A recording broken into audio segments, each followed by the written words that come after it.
night. In a game that, they just kind of Was like to not. win. I will say they called 3 straight penalties on Detroit. I watched the whole game.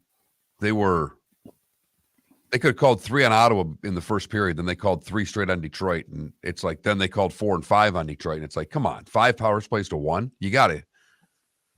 Really enjoyed the clock in baseball. I watched 4 innings of spring training baseball like you watch the XFL. I wanted to see the clock. Game felt so much faster. 22 minutes so far. You sure it's not more than that? I thought I saw a stat that it was a lot more than that this morning. Okay, I saw a stat this morning that said the average spring training game last year was 3:01, and so far this year, through 3 days, it's 2:39. Okay. But either way, Mark, 7:10 starts, 2:39. That's 9:49. Yes, it is.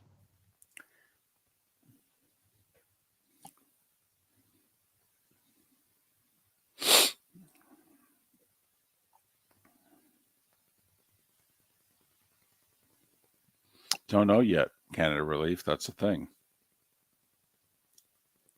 In theory, with no shift, we should have a few more hits. Batting average is up 2 points in the minors based on this alone. So, 15 seconds.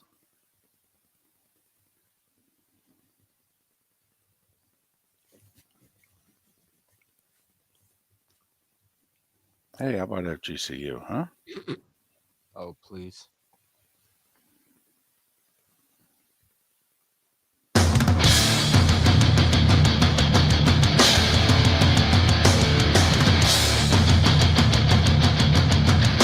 You are listening to Miller and Moulton, exclusively on the Florida Sports Network. And now, here's Mark Miller and David Moulton. Top of the morning to you on this final day of February. As we ask the question once again, how the heck are you? Miller and Moulton here on the Florida Sports Network, floridasportsnetwork.com. Thanks so much for waking up with us. Hope your week got off to a good start. Hope February treated you well. March is always a great sports month. Top of the morning to you, Mark. How are you? I'm doing great, David. Good morning to you as well. Did something yesterday that I haven't done in a long time, maybe ever. I really don't remember the last time that I sat down and watched multiple innings of a spring training game. You mean on television? On television. So not in person. You sat down and watched spring training baseball on television. Pitch clock. It's the greatest thing that's ever happened to a sport. Oh my goodness, do they move this sucker along now? Oh, do tell. I came home, had things to do, had a doctor's appointment yesterday, and I came home and I just flipped the TVs on. Now let's see what's on. And ESPN happened to be the last thing on the one television, and here comes the Mets and the Cardinals, which, ironically enough, David, you've been wearing me out because I was listening to MLB radio on the way home. Whoa! Oh my goodness, what a day this was. And holy cow. No wonder you had to go to the doctor. Exactly. And the director of player personnel from the Cardinals was on because they're playing the game. And so I'm listening to a little his talk about players and their new catcher and Wainwright in his last year. Oh, this is interesting. And just a little, I don't ever, the fun thing about spring training games, they can put a GM on for 20 minutes because you don't care about the game. I'm more interested in what the interview is. So I get home and I just flip the TVs on and the game continued to be on. I'm like, what the hell? I'll tune this in for a little bit. And it moves. And it has flow. And it didn't seem so laborious as it often does watching a baseball game. And all of a sudden I went through a couple, 3 innings and there were runs scored and there were things happening and the game still had pace to it. Did you find yourself staring at the pitch clock? Yes, I did. And only a couple of times. Every time, like as soon as the catcher has the ball, I'm watching the pitch clock to see if it starts exactly when it hits the pitcher's glove. And then as soon as the batter's in the box, I'm looking up at the clock to make sure he's staring at the pitcher before 8. Right. Because otherwise that's a violation. That's a But strike. there were no violations in the time that I watched. Did it feel rushed? Did you sense that the hitter and or pitcher looked and felt rushed? Not one bit. Really? They were all that was they were engaged. They weren't making it a part of it. They didn't step out of the box between every pitch. Hey, Yeah. how about that? By the way, all of a sudden, we start talking baseball. I start channeling Mel Allen. It's okay. How about that? That's okay. It's the baseball hour. Our audience knows who Mel Allen is. Felipe has no clue who we're talking about right now, but that's all right. No, that's all right. Look it up. Okay, and here's Felipe. All right, there's two parts to Mel Allen. There's the Mel Allen during his prime. He did Yankees games in the 50s and 60s when they dominated the world. And then another generation, Mark, in my generation, got to know Mel Allen because he was the voice of This Week in Baseball. Best half-hour show that's ever been on television. It rivaled about baseball, but when that sucker came on, it was like Saturday at like noon, 12:30, something like that. Felipe channel. It was syndicated, so it was wherever you picked it up in your market. Yes. So remember, Felipe, we didn't have a whole lot of channels back then. Well, okay? I know, but Felipe, the two greatest shows for Miller and Moulton's generation, the 30-minute This Week in Baseball. Okay. And then, as Mark said, usually the station that carried the major league games in your market, you would watch it before the Sunday game. That's right. Sunday, 12:30, right into the 1:00 game, usually, something like that. And then during football season, Pat Summerall and Tom Brookshire did a 1-hour show called This is the NFL, in which they went through, with the help of NFL Films, all the games from the week before, and then they previewed, the games that were coming up the next day. Two greatest shows, all right, throughout the 70s and into the 80s. that's phenomenal. Because otherwise, I mean, you got to remember, ESPN didn't come around till August, September of 79. No Sports Center. No. I mean, once a week you got these.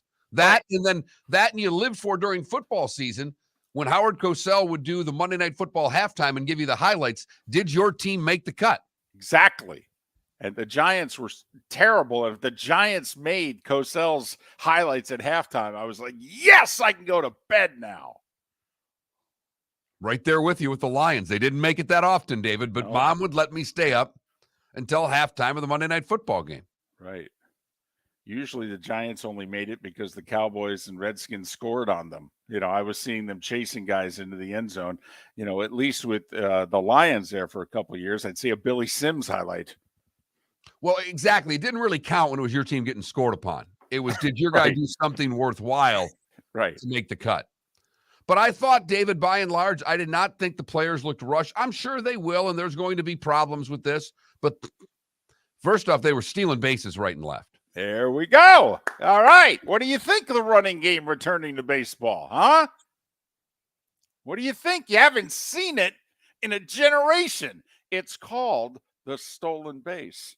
No, really. You can start on one base and end up on another. No. It's allowed. Yes, it's in the rule book. So put it this way, I'll probably do a spring training game now. Oh, my goodness. Man, where's the breaking news sounder when we need it? Dun, dun, dun, dun. You should, because they have 3 clocks right behind home plate. It's pretty amazing to see. Because it stands out. In all seriousness, Felipe, this started 6 years ago. The spring of 2017. I had just been fired. Mark had been fired 6 months earlier. All right. We thought we were never going to have a second act, never mind this third act. And I got a job for 4 weeks through Major League Baseball, in which my job was to keep track of, did the game stick to the time guidelines? And there was a clock out in center field that most people did not notice even at the games. And it was timing in between innings, and it was timing when the music played, when it shut off. Was the pitcher on the mound by a certain time? Was the batter in the box at a certain time? And Major League Baseball started tracking the 2 minutes and 10 seconds in between half innings. And that was Rob Manfred's beginning to working the clock into Major League Baseball. He could do that at the Major League level in between innings. He couldn't do anything, except timing a pitching change. That he could time. But then he had to go through the minors because they're not covered by the CBA. So he worked all the stuff, just like Bud Selig. How did he work steroid testing into baseball? He went the minors first. So this is a 6-year process. And I feel slightly vindicated. David, you and I have been doing this a long time.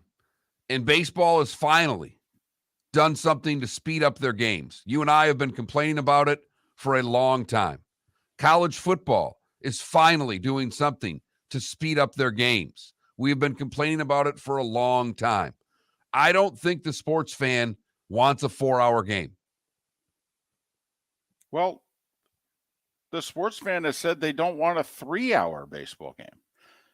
And ideally, we wouldn't need this. But the problem is the players started taking forever, and the umpires didn't call them on it. And the sport stopped governing itself. And Rob Manfred said, I've given you guys warnings. I've talked about this, the whole deal. You guys aren't doing anything. So I got to take these drastic measures. And if you don't like them, sorry, tough. You guys won't keep your butts in the batter's box. We talked about it. If you watch, they'll show like the 1975 World Series, and you watch, the batter never left the box. Pitcher gets the ball, sees the sign, throws. I don't know what's happened to me, David, but yesterday watching baseball, I started flipping through TikTok, and what am I watching? Nolan Ryan against Pete Rose, Phillies Astros playoff game. 1980. Epic 5-game series. First at bat of the game, Rose in there, and what do? They go to a full count, and Rose never left the box. No.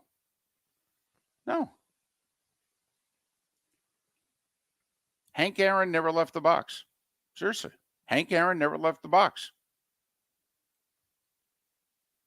If it was good enough for Hank Aaron, no offense to everybody else. By the way, I blame the Yankees.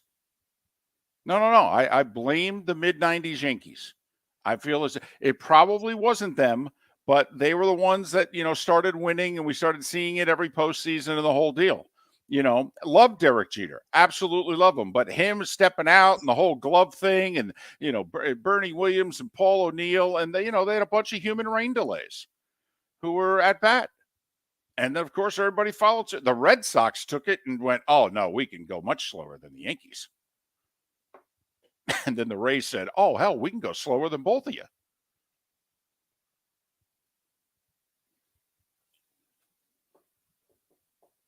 So that was my day yesterday. Spring training baseball, a little MLB radio network. And you were excited. Fired up about it. Yes! Woo-hoo! Now David Samson on the show today, fired up to talk to him about these rule changes, what he thinks so far of spring training. Jeff Cameron will join us to check in on what the latest is in Tallahassee and is Florida State trying to make a power play to get more money out of the ACC. Or are they trying to blow it up? One or the other. Miller and Moulton, plus the starting 5 in 25 minutes. We thank you so much for listening right here on the Florida Sports Network.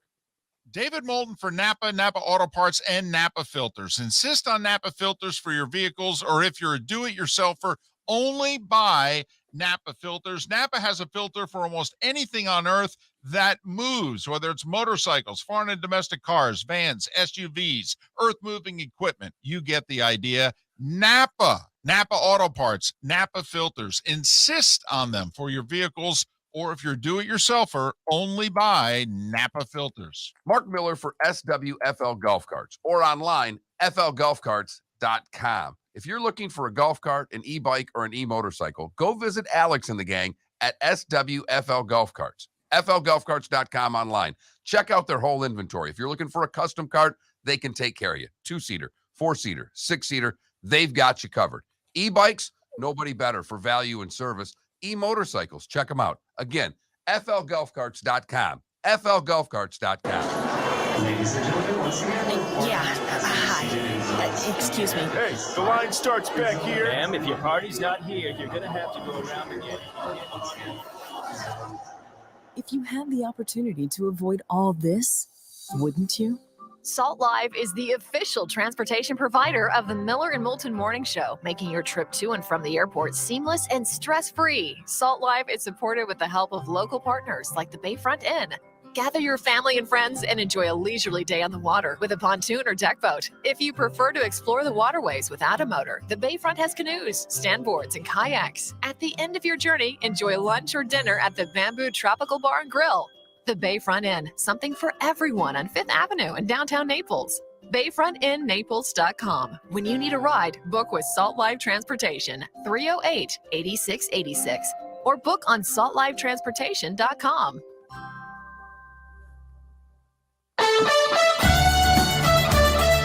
You are listening to Miller and Moulton on the Florida Sports Network.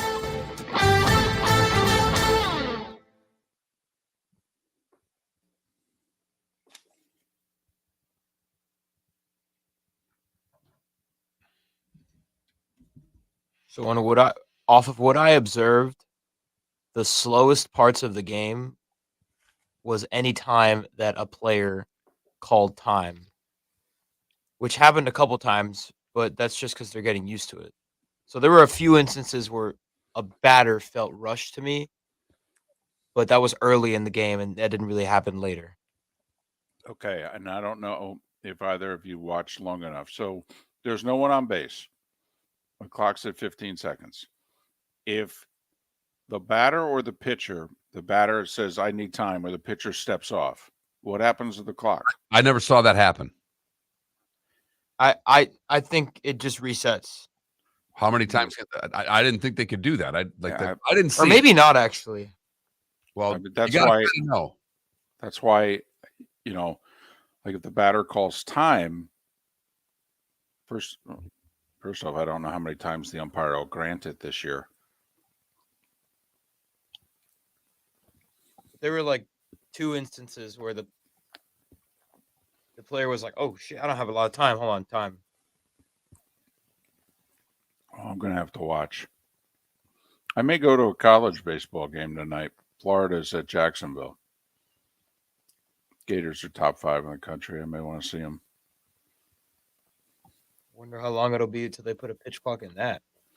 Well, let me tell you, golly, does college baseball need a clock? Oh yeah. Oh, man. There was an FGCU baseball game that started like 30 minutes before an FGCU basketball game. I get out of the FGCU basketball game, and the top of the 9th is starting. Man. Well, if you think about it, though, one sport takes 2 hours, the other takes 3. Well, yeah.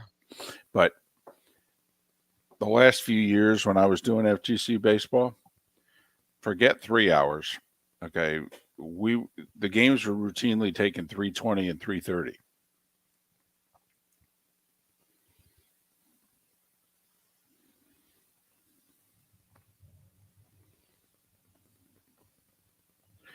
The biggest thing that I think a pitch clock does, and why it would dramatically speed up the college baseball game, is now that college coaches are control freaks, and so now they're all calling the pitches from the dugout. Well, if you give them 15 seconds,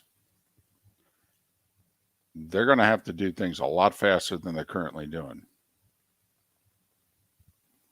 It would dramatically speed up college baseball.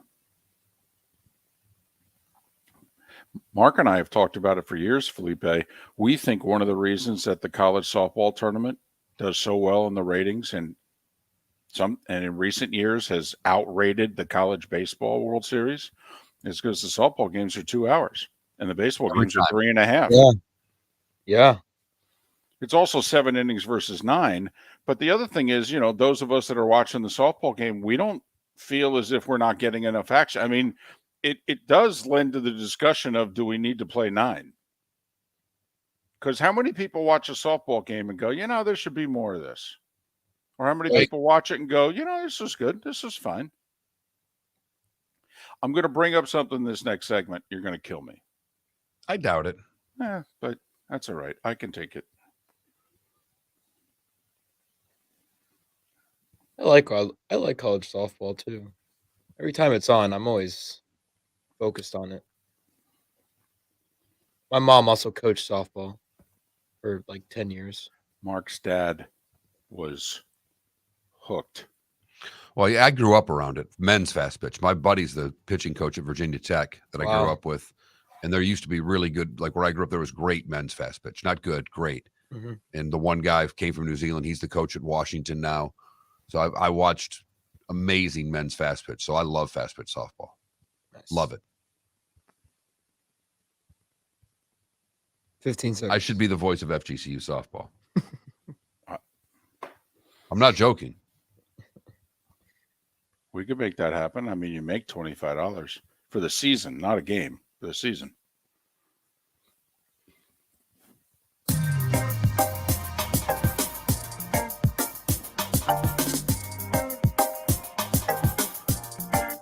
Welcome back to Miller and Moulton, only on the Florida Sports Network.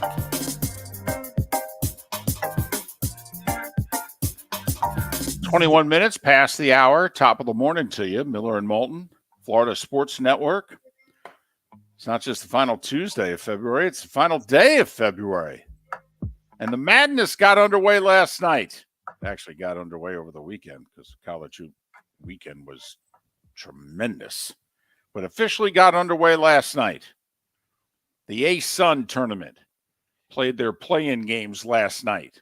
That was the first of the 32 conferences to start their tournament. A whole bunch of small conference tournaments get underway today. I will say 2 games last night in the A-Sun. One was a buzzer beater of the 2. I mean, So we're just continuing that trend right along. And I know none of you watched it. None of you care. But right. And they were both played on neutral floors, so the combined attendance at both games was under 300. But that's okay. That's all right. Highlights on SportsCenter. It counts. Both Florida teams lost, by the way. So rough night in state for the madness. Let's hope that doesn't continue. But okay, since we started you talking, baseball and the pitch clock and the difference that it's made, and you really enjoyed it and the whole deal. Okay. So I was thinking this Sunday, watching the final couple holes of the Honda Classic. And full disclosure, I started off the weekend watching the LIV. Man, the Honda field didn't do anything for me. I took a look at the leaderboard. I'm like, none of these guys interest me. All right. Meanwhile, I was looking at the LIV leaderboard, and I'm like, a bunch of these guys interest me. But by Sunday, Charles Howell starts running away with it. He didn't do anything for me. Peter Uihlein was the closest guy to chase him. He ain't doing anything for me. And, it had all the intensity of a Tuesday Miller and Moulton match. So the Honda, meanwhile, it was 2 guys playing together. Each had a unique story. One guy playing his 12th ever tournament, what this would do to change his life. The other guy battled alcoholism. All right, was off the tour for over 3 years, hasn't won in nearly 8. Hell of a story here. So they had me.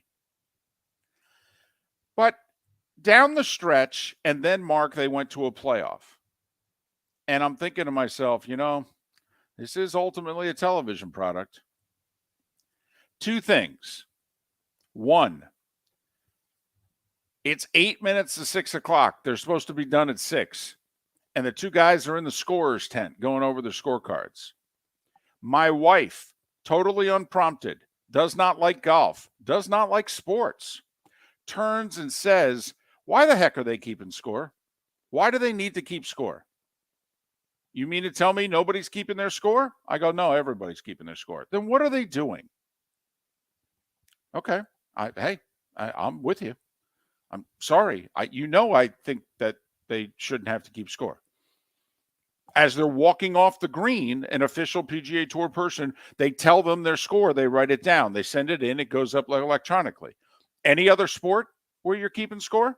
Your own score? Any other? Can't help you. That's number one. Number two, okay, we're in the playoff. Break out the carts. Let's go. Sorry, we've done this 4 days, 72 holes, a whole deal.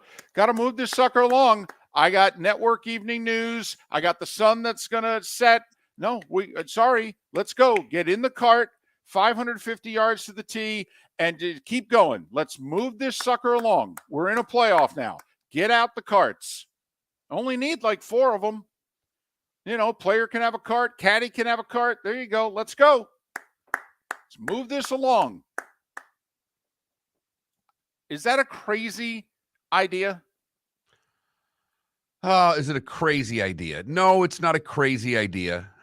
You've been on this score thing forever. It doesn't bother me. It bothers you. It's not anything I'm going to lose any sleep over if they quit keeping score. I think they try to keep it the same at every level because they don't necessarily have scores on every USGA event, and it's trying to keep the same thing that if I'm playing in a tournament that it's done the same as the highest level. But I get where you're coming from. If they ended that tomorrow, it wouldn't affect me one iota. Letting them have carts, it'll never happen in the playoff. I mean, they usually drive them in a cart to the tee They have occasionally they do that. Well, okay.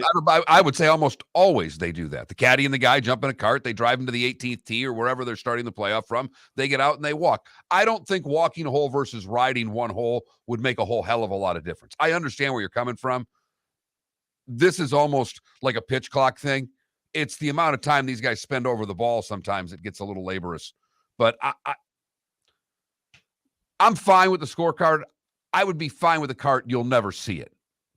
Well, I mean, we've got carts on the Champions Tour. Does anybody think any less of Bernhard Langer's 45 wins on the Champions Tour? Now, I don't know how many times he's used a cart, for goodness sakes. He's amazing. But, I mean... Only if he pushes it up hills. It's the only thing Bernhard loses a cart. Well, that's true. I mean, he's not only kicking their butt, he's helping them when they get stuck, get out of the mud. Right. But, I mean, because let's be brutally honest.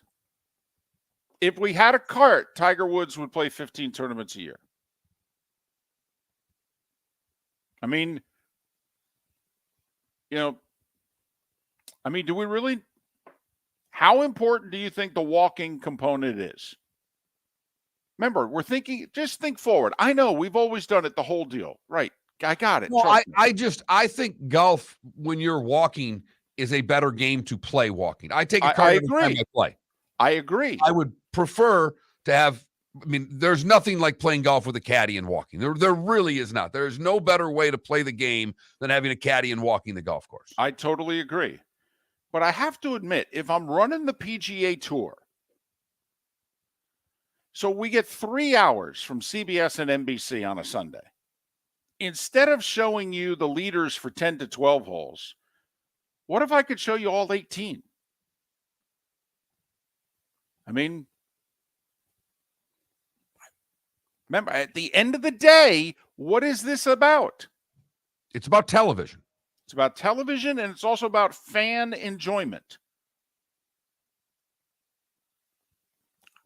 I mean, think about it now. If college football is going to take a hard look at the pace of its game, if Major League Baseball is taking a hard look at the pace of its game,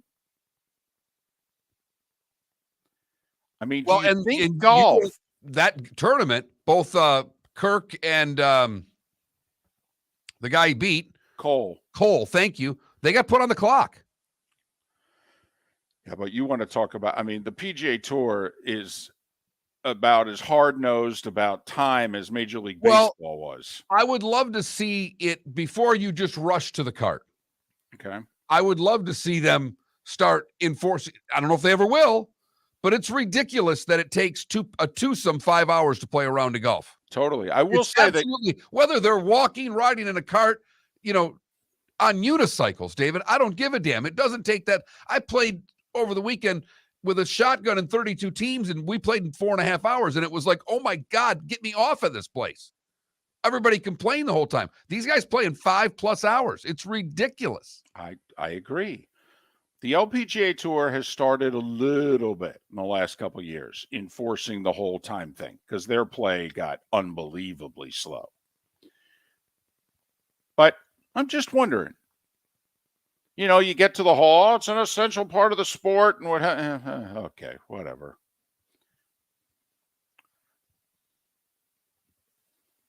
But I'm just wondering. I mean, granted, listen, if we had carts, you'd see Tiger Woods play 12 to 15 events a year. If it makes it that much quicker, you would think Live Golf would do it. I'm not joking here. They're letting them wear shorts. They're playing music, the whole thing. Maybe Live Golf try something like this and go that route. Just a thought. Just a thought. But when my wife is making comments about how come they're not using carts and why are they keeping score? You know what, honey? Those are a couple of dadgum good questions. Starting five is next. David Moulton for Napa, Napa Auto Parts, and Napa Filters. Insist on Napa filters for your vehicles, or if you're a do-it-yourselfer, only buy Napa filters. Napa has a filter for almost anything on earth that moves, whether it's motorcycles, foreign and domestic cars, vans, SUVs, earth-moving equipment. You get the idea. Napa Auto Parts, Napa filters. Insist on them for your vehicles, or if you're do-it-yourselfer, only buy Napa filters. Mark Miller for SWFL Golf Carts, or online, flgolfcarts.com. If you're looking for a golf cart, an e-bike, or an e-motorcycle, go visit Alex and the gang at SWFL Golf Carts. flgolfcarts.com online. Check out their whole inventory. If you're looking for a custom cart, they can take care of you. 2-seater, 4-seater, 6-seater, they've got you covered. E-bikes, nobody better for value and service. E-motorcycles, check them out. Again, flgolfcarts.com. flgolfcarts.com. Ladies and gentlemen, once again. Yeah. Hi. Excuse me. Hey, the line starts back here. Ma'am, if your party's not here, you're going to have to go around again. If you had the opportunity to avoid all this, wouldn't you? Salt Live is the official transportation provider of the Miller and Moulton Morning Show, making your trip to and from the airport seamless and stress-free. Salt Live is supported with the help of local partners like the Bayfront Inn. Gather your family and friends and enjoy a leisurely day on the water with a pontoon or deck boat. If you prefer to explore the waterways without a motor, the Bayfront has canoes, standboards, and kayaks. At the end of your journey, enjoy lunch or dinner at the Bamboo Tropical Bar and Grill. The Bayfront Inn, something for everyone on 5th Avenue in downtown Naples. BayfrontInNaples.com. When you need a ride, book with Salt Live Transportation, 308-8686, or book on saltlivetransportation.com.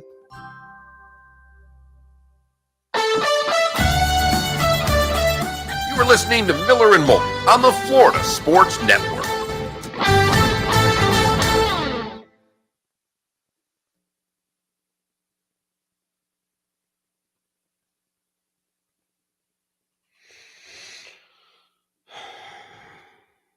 John, walking is part of it because they've said walking is part of it.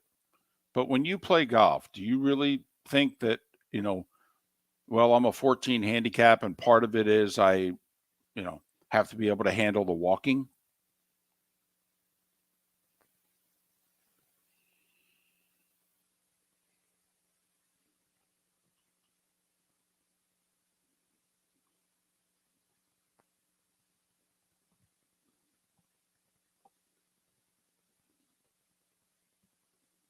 I'm just thinking if I'm the PGA Tour, I'm thinking about my television product.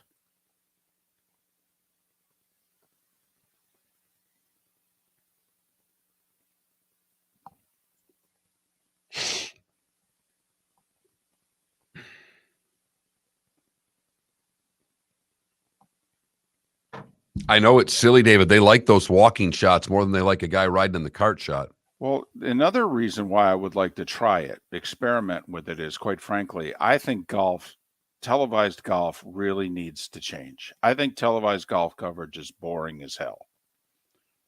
I really do. That's why the Masters is so good. They show you so many more shots. But that's a time thing, too.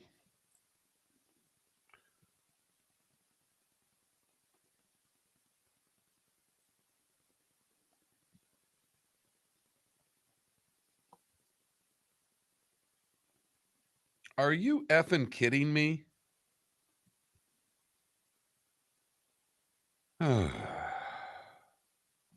Yeah, kind of relief. In fact, they have a running scoreboard down the left side of the screen. In fact, it's pretty busy. Yeah, that's featured groups. DC's been going on for a few years.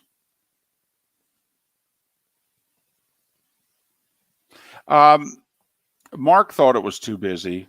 I think it is a touch too busy.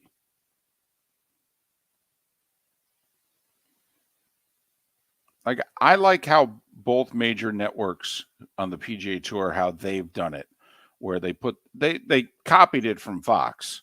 They put the scoreboard down on the lower right, and then what they do is they just highlight the person who's shooting. And if it's somebody who's not on the leaderboard, they put them at the very bottom. And I prefer how CBS and NBC do the scores.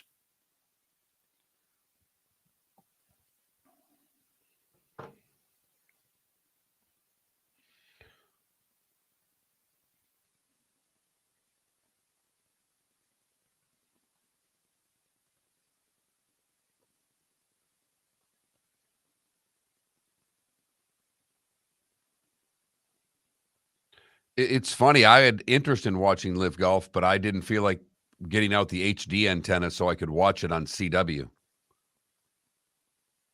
Also, I was listening to some golf chat, listening to a little PGA radio yesterday, too. Wow. Oh, my goodness. Can't believe a lightning bolt didn't come down at some point and strike you or your house. But they were talking about how, Live Golf said they had 100% of the markets, and apparently, and I caught bits and pieces of it, but apparently, like, it wasn't on certain CW stations. It wasn't on. If the CW was owned by I don't know if it was on in this market. I think it was, but if CW is owned by CBS, there were some contractual things. Apparently, it wasn't on in New York on that station. So it wasn't on in the top, of the top 26 markets. It wasn't on in the top 26 markets. It was the 26 metered markets that they had it on in, but it wasn't on in New York. It wasn't on in several big markets apparently. And I only caught a little bit of it, not to, I can get into it in a commercial break. I don't feel, okay, there you go. Thanks, Pop and Jake. I'll put it on my place. I'll have to download it on the PlayStation.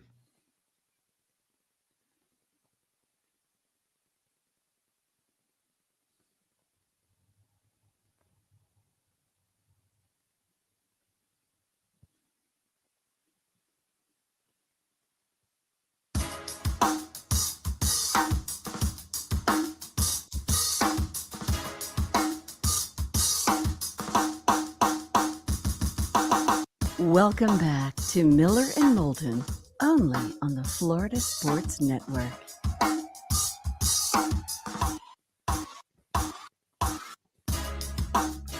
"22 minutes before the hour, Miller and Moulton, Florida Sports Network, floridasportsnetwork.com. David Samson to make his weekly appearance, coming up at the top of the hour. Jeff Cameron at the top of the 8 o'clock hour. So what's Florida State's end game? Is it to stay in the ACC but just change things, shake it up? Or are they trying to get out? And are they the first domino? We don't know if they're falling or they're just turning to the side. Don't know. Don't know if they're falling forward or backward, for that matter. Talk to Jeff Cameron about Florida State and their, existence in the ACC and where it goes from here. Meanwhile, it is time for The starting five. 5 stories you need to know. It's the starting 5 on Miller and Moulton. Here's number 1. Well, the Washington Commanders making some news. First, they released Carson Wentz. So that's 3 teams in 3 years. Boom, boom, boom. Eagles, Colts, Commanders. Washington gave up 2 third-round picks for that one forgettable year of Wentz. They saved $26.2 million against the cap. They also released DB Bobby McCain and save another $2+ million. So Washington just found themselves $29 million worth of cap room. Although, Mark, they used nearly $19 million of it early this morning. They are the first team to place a tag on a player. They don't even wait. They had a whole other week. They ain't waiting. They place the franchise tag on Deron Payne.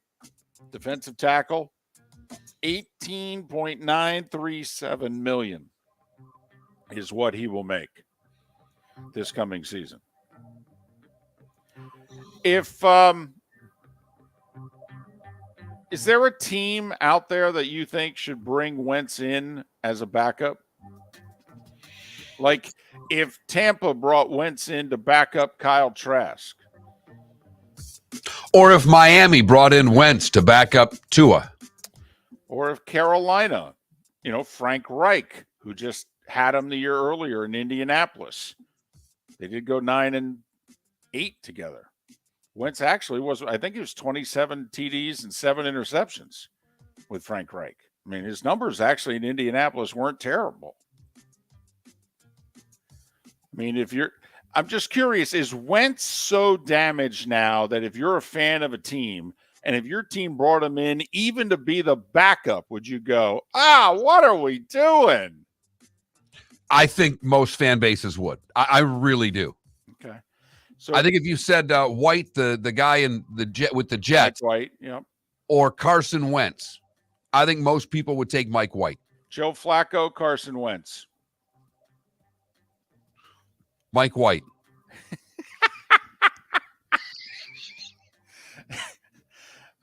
Ladies and gentlemen, that goes back over 10 years. The question was Blake Griffin or Kevin Love, right? Yes. And my answer was Kevin Durant. Still the right answer, by the way. Yes, it was. It was the right answer then. It's the right answer now. For goodness sakes. Bryce Young will not throw at the combine, but he will be measured at the combine. I'm going to make you a prediction right now. He's not 6 feet tall. I'll even go out on a limb. I'm not sure he's 5'11". Over under 5'11". Where are you placing your money for Bryce Young? Over. Barely. I'm going under. I think we're looking at Russell Wilson-esque here. Remember, that was 5'10" and 5/8 was Russell Wilson. By the way, C.J. Stroud, Will Levis, Anthony Richardson, they're all going. They're all throwing. How about that? I don't know what's gotten into me. I'm sorry. It's my fault, everyone. It's not David's fault. It's my fault. I'm the one that watched MLB TV and listened to MLB radio yesterday, and just that alone did enough for David to go, how about that? No, it all started with McCarver passing. All right, honestly, once McCarver died, I started working in the Memphis accent, and, he used to do it, and, I don't know. This is a week old. My bad. This developed during the show yesterday to make it official. So Browns owner Jimmy Haslam, there are co-owners of the Milwaukee Bucks. He bought out the minority owner. He now owns a quarter of the Milwaukee Bucks. He paid the equivalent of valuing the franchise at $3.5 billion. So you do the math, I believe that's $875 million. So the Browns owner paid $875 million, and he now owns a quarter of the Milwaukee Bucks. Does this lead the way for him to eventually own all of the Milwaukee Bucks? We shall see. As to why, that's the second highest valuation of an NBA franchise, by the way. Phoenix went for 4. Milwaukee now being valued at 3.5, at least according to Haslam. One other football note, Fred Miller. He was a standout defensive lineman for the great Baltimore Colts teams of the late 60s and into the early 70s.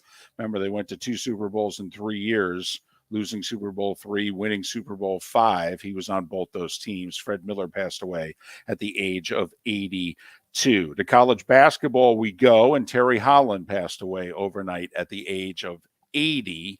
He is the gentleman that took Virginia to the NCAA tournament for the first time ever, took them to 2 Final Fours, one with Ralph Sampson, one without. Terry Holland was 80. In a sense, the conference tournaments got underway yesterday with the A-Sun, their play-in games. Queens beat FGCU by 6. Bellarmine hit a shot at the buzzer to beat North Florida by 2. So the 2 Florida teams, 2 of the 3 that are in the A-Sun tournament, are out just like that. North Carolina went to Tallahassee, beat Florida State 77-66. That was an absolute must for the Tar Heels, who are still firmly on the bubble. FAMU and Bethune both lost last night. My best bet lost. Oklahoma State got off to a rough start, was never able to take the lead, lost at home to Baylor 74-68. The Cowboys, Mark, I think have played themselves right out of the field. I think they're now bubble-licious, but on the wrong side of the bubble. Carolina and Oklahoma State, Mark, may be switching places. Maybe here down the stretch. West Virginia, meanwhile, may take Oklahoma State's place in the tournament out of the Big 12. They went to Iowa State and won last night, 72-69. That was a huge win. That's like 2 good wins they've had in their last 3 games. Yes, for Huggy Bear there. All right, trying to get West Virginia in the tournament. The polls came out yesterday in men's hoops. Your consensus top 5 in order: Houston, Alabama, Kansas, UCLA, Purdue. You know, for those that are into the importance of seedings, Mark, who would you give the last 1 to right now? UCLA or Purdue? Top team in the Pac-12 versus top team in the Big Ten. Top team in the Big Ten's in a bit of a rut. Right now, I'd give it to UCLA. And that's, you know, we'll see how this plays out, but it's possible that Purdue falls to the 2 line, and they've been on the 1 seed line for basically the whole season. Women's hoops, FAMU a winner, Bethune a loser last night. Baylor went to Texas and upset the Longhorns by 9. The women's AP poll came out yesterday. South Carolina remains the unanimous number 1. South Florida ranked at 25th. NBA, LeBron injured his foot Sunday against Dallas, and they now think he's going to be out several weeks. I don't know about you. There's only about 5 left in the NBA regular season, but apparently this doesn't look good. LeBron, they think, will miss several weeks, with the Lakers now just a half a game out of the play-in part because Orlando beat New Orleans last night, 101-93. The Pelicans right now holding down the 10th and final spot, and they're doing so in a tiebreaker with Portland and only a half a game ahead of the Lakers. Bottom of the Western Conference has turned into a mess. Huge win for the Heat last night, who are currently in the play-in. They would like to get out of the play-in. They went to Philly and beat the Sixers 101-99. Jimmy Butler with a late bucket. Bam had a huge block on Embiid down the stretch. So the Heat and the Magic both go on the road and both win. And both needed it. The Knicks have won 6 in a row. This might be the second best Knicks team in the last 20 years, which of course isn't saying anything. They've won 1 playoff series in 20 years. But they've won 6 in a row, and they cost Boston the best record in the East for the moment. And they handled the Celtics 109-94, and the game was not much closer. No, they kind of blew them out right from the get-go, particularly the second quarter. They took it to them, and no turning back for the Knicks in that game last night. Good news, bad news for Charlotte. Good news, they've won 5 in a row. Bad news, LaMelo Ball broke his right ankle. He's obviously out for the rest of the year. Charlotte beat Detroit 117-106. NHL, Connor McDavid scored 2 more goals. 4th straight game, he's had 2 or more goals. First time that's been done in 10 years. But that's all Edmonton got in a 3-2 loss to the Bruins. Once again, Mark, like we said, maybe televise Boston, Edmonton to the country. Why would you want to put that game on? Only maybe the best team that's ever played hockey in the Bruins. They are on pace to have the most wins in the history of the National Hockey League, playing against the best player in the game. Don't put that on television, whatever you do. Ottawa beat Detroit 6-2. Tough loss for the Wings, trying to get the last playoff spot. Don't look now, but the defending Stanley Cup champions have found their stride. They beat Vegas 3-0. They're 2 points out of first in their division. They could end up the 1 seed in the West, which would be fitting because they are the best team in the West. Vancouver handed Dallas a costly overtime loss 5-4, and Anaheim doubled up Chicago 4-2. Patrick Kane has returned to Chicago. He's waiting to be traded. And considering he holds all the cards, it looks as if Kane has told them, I will play for the Rangers and only the Rangers. Huh. Interesting. I don't know what you get for a guy who's basically told you where it is he's going to go, unless you just decide not to trade him, and then you get nothing. Toronto, by the way, made another deal yesterday, Mark. They traded a 1st and 2nd round pick along with 2 players, all right, to Chicago for defenseman Jake McCabe and forward Sam Lafferty. And Chicago picks up half this guy's salary, not only for the rest of this year, but for the next 2 years. Man. Imagine if we could do that in the other sports. Wouldn't that be cool? It would be fantastic. Major League Baseball, Rays pitcher Tyler Glasnow threw 6 pitches yesterday and then walked off the mound with an oblique injury. Yeah, those things are usually not 3 to 5 days. Those are usually 3 to 5 weeks. So that's worth paying attention to. And Mark, I don't know if you noticed in that spring training game that you watched yesterday, but we had a momentous occasion right before the game. Umpire C.J. Buckner and Cardinals manager Oliver Marmol shook hands. Hey, how about that? The umpire didn't make it about him this time. What else is new? I'm sure he was told to be more professional. Have to admit, there's a part of me that can respect him holding the grudge that he held. The other guy publicly said last August that he sucks and he shouldn't be in the majors. Hey, how you doing there, Sammy? Shove it up your... And that, at 8 minutes before the hour, was... That was the Starting Five every weekday morning at this time on Miller and Moulton.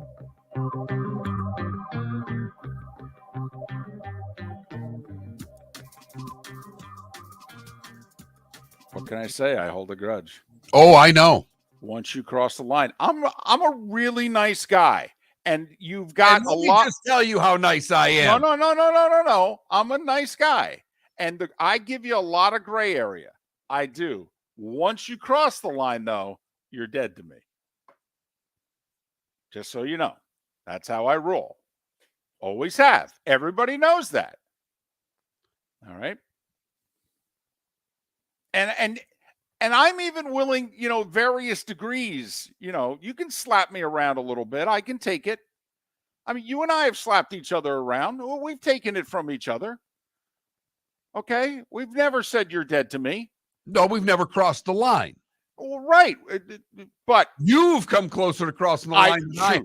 I danced all over it. I was on the wall. And we put you in timeout for a little while and then let you out. That's the way things go. Right. But that's just how I roll. All right. I'll give you plenty of room to dance. As Paul says, one of the many reasons to watch on Twitch, we've heard you shower Philly with niceness several times on this show. Exactly. And I like him a lot. And you're a really nice guy. I am. Just ask you. Just not always. Mark Miller for SWFL Golf Carts or online, flgolfcarts.com. If you're looking for a golf cart, an e-bike, or an e-motorcycle, go visit Alex and the gang at SWFL Golf Carts. flgolfcarts.com online. Check out their whole inventory. If you're looking for a custom cart, they can take care of you. 2-seater, 4-seater, 6-seater, they've got you covered. E-bikes, Nobody better for value and service. E-motorcycles. Check them out. Again, flgolfcarts.com. flgolfcarts.com. David Moulton for Napa, Napa Auto Parts, and Napa Filters. Insist on Napa filters for your vehicles, or if you're a do-it-yourselfer, only buy Napa filters. Napa has a filter for almost anything on earth that moves, whether it's motorcycles, foreign and domestic cars, vans, SUVs, earth-moving equipment. You get the idea. Napa Auto Parts, Napa filters. Insist on them for your vehicles, or if you're a do-it-yourselfer, only buy Napa filters. Yeah. Hi. Excuse me. Hey, the line starts back here. Ma'am, if your party's not here, you're gonna have to go around again. If you had the opportunity to avoid all this, wouldn't you? Salt Live is the official transportation provider of the Miller and Moulton Morning Show, making your trip to and from the airport seamless and stress-free. Salt Live is supported with the help of local partners like the Bayfront Inn. Gather your family and friends and enjoy a leisurely day on the water with a pontoon or deck boat. If you prefer to explore the waterways without a motor, the Bayfront has canoes, standboards, and kayaks. At the end of your journey, enjoy lunch or dinner at the Bamboo Tropical Bar and Grill. The Bayfront Inn, something for everyone on 5th Avenue in downtown Naples. BayfrontInNaples.com. When you need a ride, book with Salt Live Transportation, 308-8686, or book on saltlivetransportation.com. Miller and Moulton here for the Clutch Vodka Play of the Day. Mark, remember Nick Charles, Fred Hickman, the CNN Play of the Day? Yeah, CNN did a nightly sports show. That was a while ago. Yes, it was. Just work with me. Everyone liked the pod, the Play of the Day. So how about we have the Clutch Vodka Play of the Day? Sounds good. Fun. Smooth. Like Clutch Vodka. Listen weekday mornings for the Clutch Vodka Play of the Day. That's Clutch with a K. Located on the East Trail, locally owned Naples Tiki Bar and Grill is an outdoor eatery next to the Hitching Post Shopping Center. Island-inspired food with a true tiki theme. The best place in Naples to enjoy the beautiful weather in Southwest Florida. The Naples Tiki Bar and Grill offers a great menu for dine-in or takeout. Enjoy our famous pulled pork, huge burgers, and tiki bar cocktails. Don't miss happy hour every day from 3 to 6 and live music 7 days a week. See you soon at the Naples Tiki Bar and Grill, 11498 Tamiami Trail East. You were listening to Miller and Moulton on the Florida Sports Network.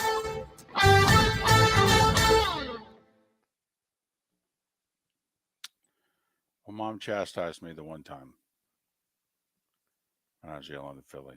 So, just going through my emails here quickly. Usually I delete all the junk during that 2-minute commercial break before we can talk. And one of the things I have here is from Sportico. Joe Magolia. He is the chair of athletics and executive advisor to the president at Coastal Carolina University. Third paragraph of his column. I predict the Power Five will break away from the NCAA within the next 3 years. Huh.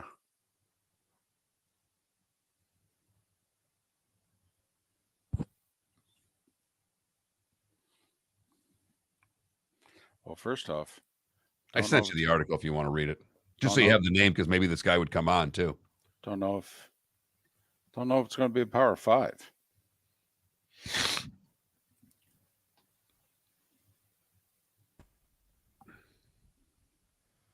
Good morning. Good morning. Morning. Good morning. How's everyone? Good. Fantastic. How you doing in the cold? I'm great. I'm good everywhere. I like the hot, the cold. Doesn't really get to me. I'm fortunate enough that I can make where I am colder or make where I am hotter. So how could I complain?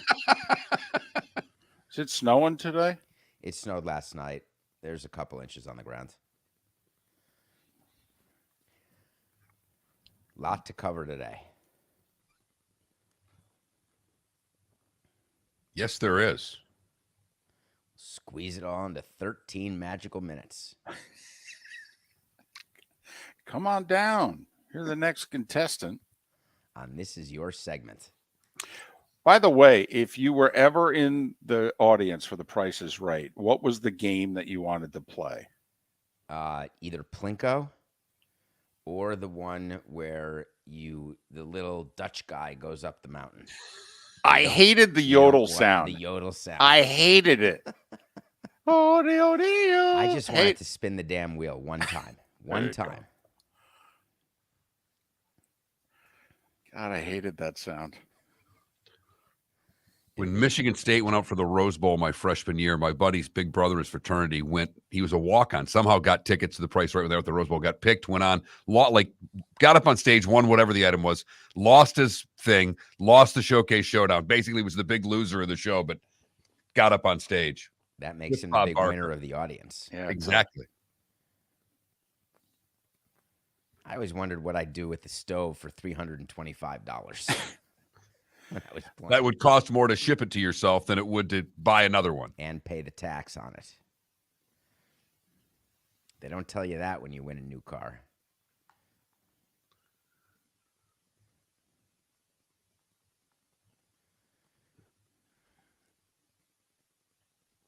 Do you have Ryan Thompson in your rundown with us for today? No. Okay.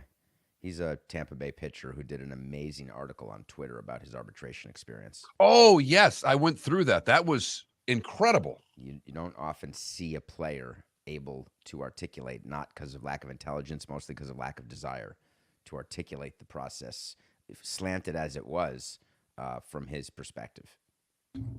15 seconds. We went through that Twitter feed last week, David, when he put that out. That was something. Here we go.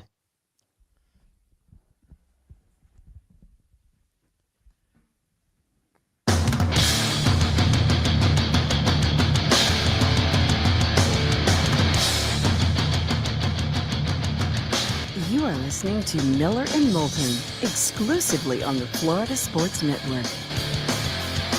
And now, here's Mark Miller and David Moulton. Hour number 2 of Miller and Moulton on this final day of February. It is a Tuesday, and that means it's time for David Samson. He of the daily podcast, it's simply called Nothing Personal with David Samson. He does it live Monday, Wednesday, and Friday at 8 a.m. CBS Sports HQ, CBSSports.com. He tapes it as live on Tuesdays and Thursdays. Follow David on Twitter, David, the letter P. Samson, David P. Samson. How are you this week? I am great. I can't believe it's the last day of February already. I'm 2 days past my birthday, which you guys missed. You're the only 2 people who I work with who missed it. It was a little disappointing. Happy belated birthday, David. Yeah, whatever. I didn't realize you were one of those guys in which it was important. I got to get this on my phone. I got to put a notification up, make sure that I'm sending text out on February 26, 2024. Okay. Man, I didn't know you needed that much love. So I hate my birthday. I see, that's another thing. We would have figured bringing it up would bother you. So here's the thing. I don't understand why celebrating the passage of time makes sense. I've never understood it, and I didn't understand it as a kid either. And maybe it was because my mother didn't give me any of the fancy parties that I went to with my kids, with my friends. But I just always viewed it as strange. I always viewed life like an hourglass, and I don't know why we would take the time to celebrate more sands going to the other side. Wow. All I could think of was the days of our lives there once he went hourglass. Unbelievable. It all goes back to not having a good experience on his 9th birthday. You see how, There's no question. The effects of childhood can rear its ugly head later on in life. There is not enough hours of therapy to deal with the no RSVPs from the prettiest girls in your 2nd grade class. Sharon McCann did a number on me in 4th grade too, David. Okay, we can talk about it some other time. Okay, Mark, all excited. Watched 4 innings of spring training baseball yesterday. He's in. Where are you? God, I love you, Mark. I love all the people who are watching all the rule changes and the short game times that are being sort of publicized everywhere and saying, this is it. Baseball's fixed. We're in, baby. I'm back, baby. It's absolutely ridiculous to judge anything based on the first 3 spring training games, whether you win, whether you lose, whether there are violations or not. MLB has made a concerted effort to try to increase action in baseball. To do it, they are making rules where batters and pitchers have to be ready sooner, and they told the players, we're going to enforce it like crazy early on, so you better get ready. But I can promise you this, not one game this season will end on a pitch clock or a batter's clock violation. Not one game. Good. And I don't care about that. Hey, look, I watched yesterday. I was in the car listening to a little MLB radio, and the spring training game came on, and so I put it on when I came home. And I wanted to see with my own eyes if the clock made a difference. First glance, that's all it is. The game has better pace. It was inarguable to me. I watched 4 innings. The game moves along. The announcers noticed it. They don't have as much time for dribble. They had to actually, talk about the game, God forbid. So I was impressed with how both sides did it. What I'm worried about, because I'm a hockey guy at heart, and that's where I cut my teeth in this business, is hockey for years would say, all right, we're going to enforce this the first 10 games, first 15 games of the season, and then it goes away. That would be my fear. But since the commissioner is so big on this, I don't think that will happen. I do agree with you, David. I don't think we're going to see a called third strike because of a violation all that often. I think that's a spring training way to get this moving along. But I thought it was undeniable that there's more pace. Here's the good news. In this instance, the players, both pitchers and position players, and the commissioner's office all like the same thing. And that doesn't happen too often. So the players have bought into this, and you saw the PR yesterday, which was fascinating. Max Scherzer came out and said that he thought there was an advantage to the pitchers. Then Aaron Judge came out and said he thought there was an advantage to the hitters. And that's like manna from heaven if you're the commissioner, because then you've got both sides of the union giving protection to Tony Clark to get the players to all be okay with enforcing this. You've got the owners who want this enforced, and you've got the umpires who are told enforce. So it's all happening. But I'll tell you what they're not telling you. I'd like you to guess the number of pitchers who violated last year the 20 seconds with the runner on base, 15 seconds with runner not on base. If the clock had been in existence last year, how many pitchers on average violated those numbers? What would be your guess? 20% of the pitchers, 50% of the pitchers, 80% of the pitchers, or 5% of the pitchers? I went the wrong order, but what's your guess? I would guess it's closer to 20%. That's where I was going to go. It's below 5%.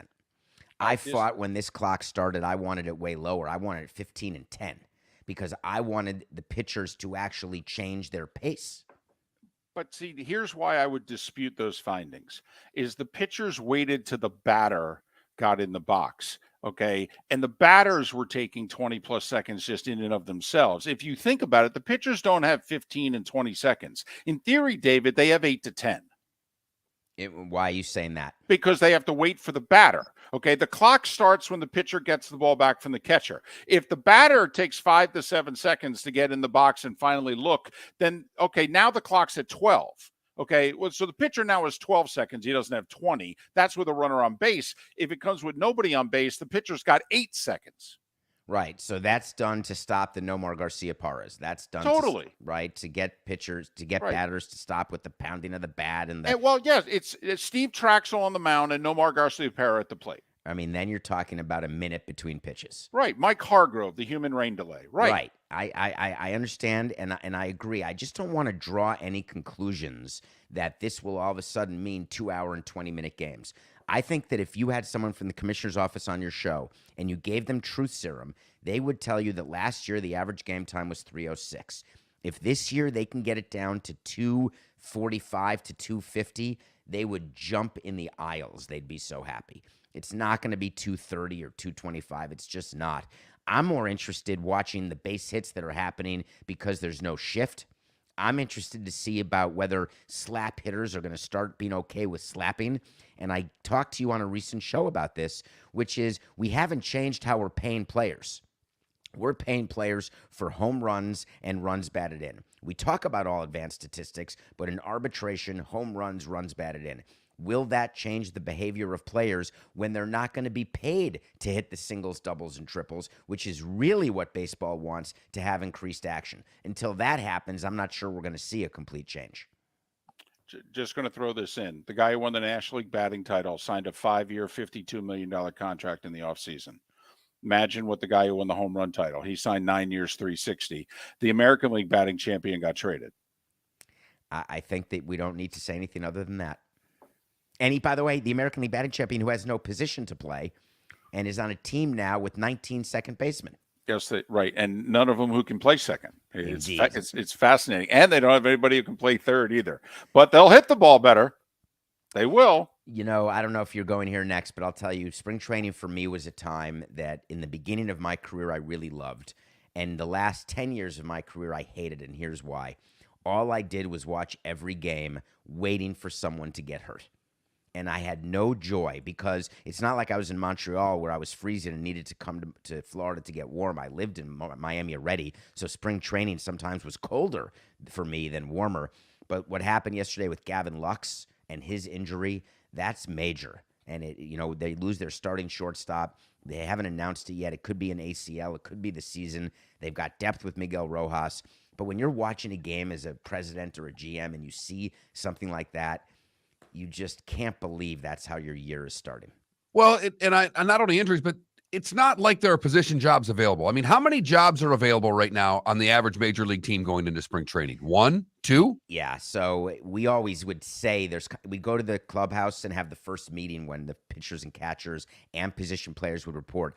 And we would say, listen, we want this to be a competitive spring training. We want to get into the winning mentality right now because people are counting us out, but we can do this. They'd look around the room and they'd say, you're full of it. Like, why are you giving us this speech? We know who's got the positions. We know who's got in the rotation absent injury. So the truth is, maybe at the fringes for the 26th guy out of spring training, but that just because you made the team opening day, they're part of the shuffle back and forth to minor league anyway, based on options and based on guaranteed salaries. So it's not as competitive as you think. By the way, when we add 2 teams and go to 32, are you in favor of realignment? 1,000%. I was Is part the of that league in committee that favor went of it, through though? that. Yeah, I'm sorry, say that again? I was part of a committee that went through it and actually came up with new divisions and how it would look. 8 divisions of 4. We talked about getting rid of American League, National League, what that would look like. We talked about doing just 2 conferences of 16 and ranking them and doing playoffs like that, 1 through 8 on either side. So we talked about a whole lot of things, and it's going to happen. There's no question in my mind that MLB is going to 32, and there is no question that there's going to be realignment. Will they get rid of the leagues, do you think? I don't think they're going to go that far, but there were some good proposals to get rid of the leagues because do you remember back in the day when umpires would either have an AL or an NL on their hat? And well, then the one league had the outside protector and the other league had the inside protector. So therefore the one league gave the high strike and the other league gave the low strike, depending on basically how much the umpires could squat. And how, because it's hard to squat when you're holding up that thing under your chin, you have no ability, right? Jose Altuve would have a 1,000 on base percentage, right, in a league like that, literally 1,000, and he wouldn't have to hit the ball. And so, yes, I don't think we'll get rid of the leagues because there's something about having an American League pennant winner and a National League pennant winner. But I think you will see major, major geographical realignment changes. All right, got about a minute left. You said there was a bunch of stuff you wanted to cover. Give us one thing we didn't cover besides the fact that you're traumatized from your 9-year-old birthday party. And 10 and 11 and 12 and bar mitzvah and 14 and 15. Come on. The trauma isn't just 1 year. So I want to point out that in Tampa, about a week ago, you guys had a player named Ryan Thompson who went through arbitration. And on Twitter, and it's maybe at Ryan Thompson, I don't remember his handle, he went through an entire treatise, thanks to Elon and the ability to write 10,000 characters. He went through an entire treatise about his arbitration process. And this year, we saw more than ever players talking about that. Corbin Burns, the great pitcher for the Brewers, said he was hurt and upset about the arbitration process. And to me, I can only tell you, if they want to get rid of it, we'd love to get rid of it, but the players love it. It's funny, it's benefited the players financially, Mark, but the owners win 2 out of every 3 cases on average. So it's funny. David, as always, we enjoy your time and your insight. Have a great rest of your day. I appreciate that. You take care of yourselves, and happy birthday to me. David Samson, nothing personal.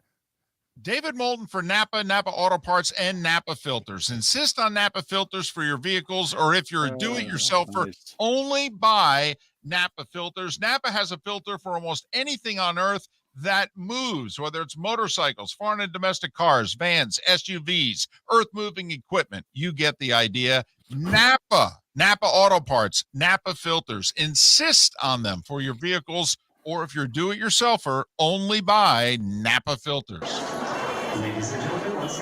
Yeah. Hi. Excuse me. Hey, the line starts back here. Ma'am, if your party's not here, you're going to have to go around and get it. If you had the opportunity to avoid all this, wouldn't you?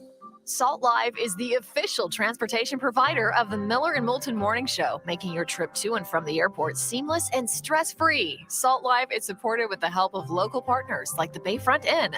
Gather your family and friends and enjoy a leisurely day on the water with a pontoon or deck boat. If you prefer to explore the waterways without a motor, the Bayfront has canoes, standboards, and kayaks. At the end of your journey, enjoy lunch or dinner at the Bamboo Tropical Bar and Grill.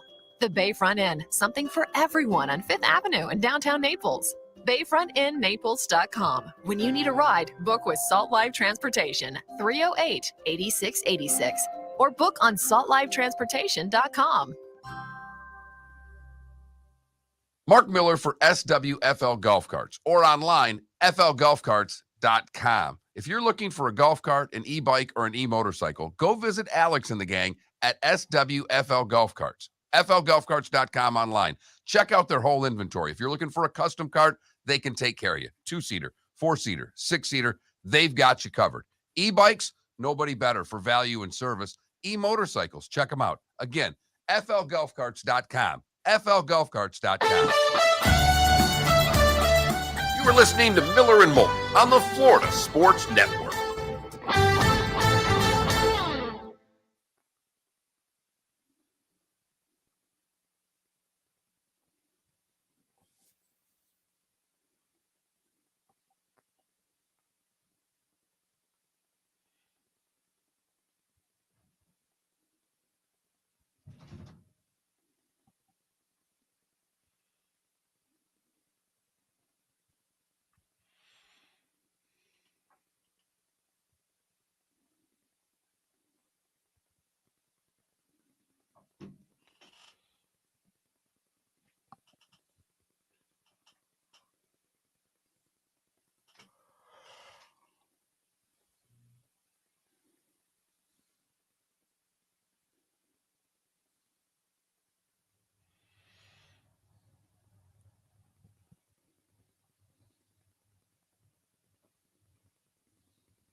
Canada relief. How do the Yankees? Are you talking about like on the roster or in their lineup? Because I mean, with Judge and Stanton in the lineup, LeMahieu. I mean,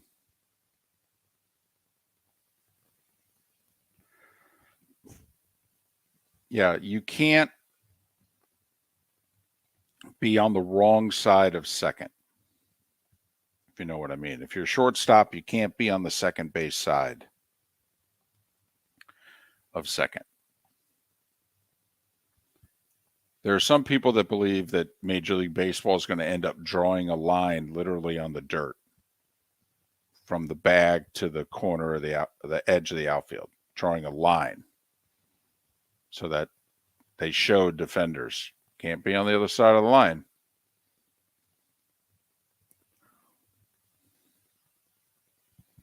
You also have to have your feet on the dirt. Can't have them on the grass.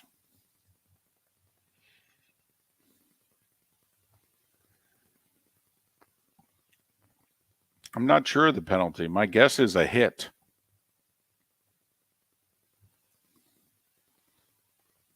That if the fielder fields the ball in any way, that the batter is ruled safe.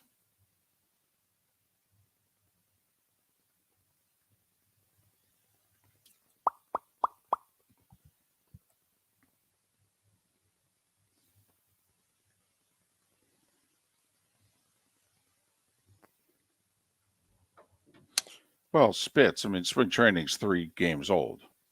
I mean, first things first. Well, we gave you a football, Johnny. Wentz released, franchise tag administered.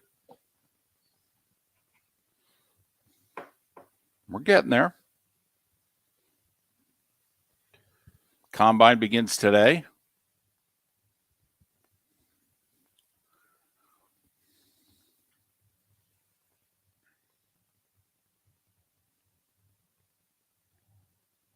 What do you mean too low? As in too good? Like, do you think it should be like 30, 40, 50? I agree. Right now, Sam Howell's our quarterback.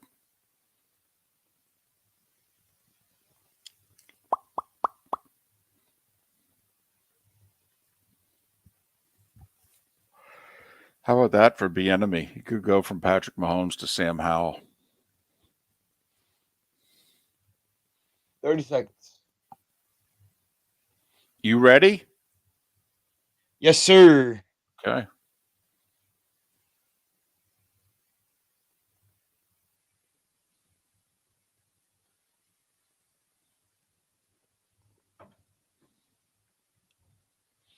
Ten seconds.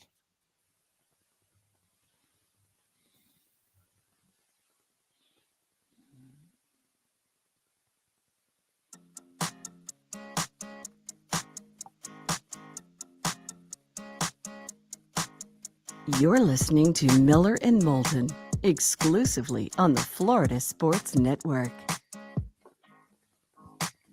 21 minutes past the hour. Miller and Moulton, Florida Sports Network, floridasportsnetwork.com. You miss any part of the show, you download our podcast at floridasportsnetwork.com, like our last segment there with David Samson. Jeff Cameron to join us coming up at the top of the hour. Felipe with the Clutch Vodka play of the day coming up in a matter of minutes. Text line is open at 21,000. If you've never texted the show before, FSN radio is the keyword. Once you've done that, you're in.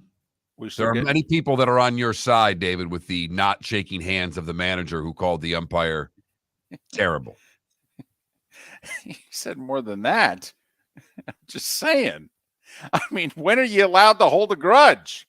I mean, come on. I mean, if a guy crosses the line, I think you're allowed to hold a grudge. That's all.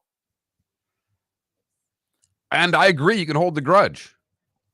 If he walked up to you in his office after, went to the umpire's room after or whatever and went to shake your hand, you looked at him and said, get away from me. It's one thing. At home plate in the setting, just shake the man's hand, be done with it.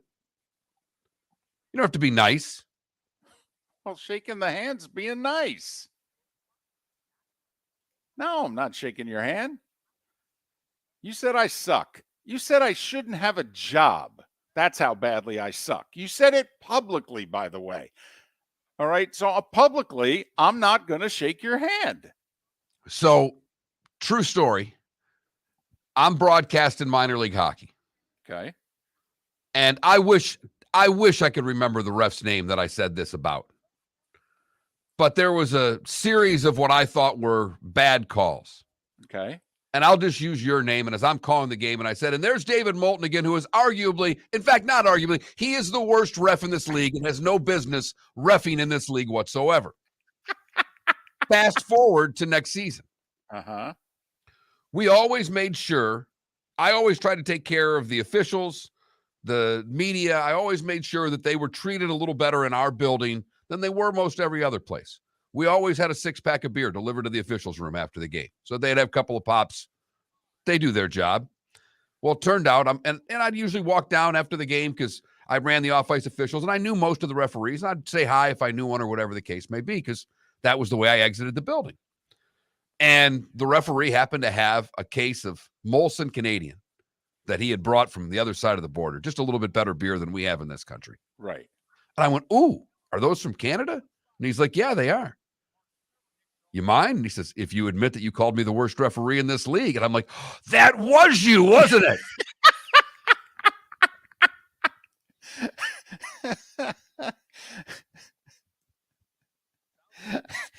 Did you say, I did, but you've gotten better? I said, that was probably out of line. And he laughed, and I laughed. So, I mean, he was a better man than most would have been about that. Right. So, I mean, if he can take it, this umpire can take it. Listen, I understand. I know what the classy thing to do is. I know what I'm supposed to do, Mark. I do. Most of us know right from wrong when we're making the decision to go do wrong. We do. I know I'm supposed to be the bigger man. I'm supposed to shake his hand. And I could shake his hand and look directly at him and tell him what I think of him. But it makes it look like I'm a good guy. And I could do it with a smile on my face. I know I could do that. No. You publicly said I suck. You said I should not have a job in the majors. You said it publicly after the game. Well, okay. Kiss my blank. How about that? Shake your hand. Please. There's a part of me I'd almost rather treat you like that Rangers defenseman. I'd almost rather spit in it. By the way, how come he hasn't been suspended yet? You spit on another player? How long does this take? What? There's video. Not only that, the video, close-up video of it. This is not that easy to have to work on. I mean, come on. It's a Zoom call if you need to have the meeting. Besides, he's in New York. I mean, you've got offices in New York. That's usually where people fly to have these disciplinary hearings. I mean, seriously, how come he hasn't been suspended yet? Can't spit on another player. I mean, unless you're C.J. Buckner, you could spit on the Cardinals manager instead. Digress. I can't teach my granddaughter that, right? That's the stuff I have to keep to myself. I have this feeling you will still teach the granddaughter to do some things that when she gets caught for it, everybody will go, either Dad or David, but one of those two things. It's funny. I was in the back seat. We went to the zoo on Sunday. Parents were in the front seat. I was in the back. All right. And I said to her, I go, listen, all right, you're going to get older and you're going to do this. Your parents are going to yell at you. Don't worry. I've got your back. My daughter's like, Dad, come on. I'm like, hey, I had yours. We played good cop, bad cop. All right. I was good cop. Okay. Except for those 6 or 7 times when I was cop from hell. All right. That's just so you know. I got your daughter's back.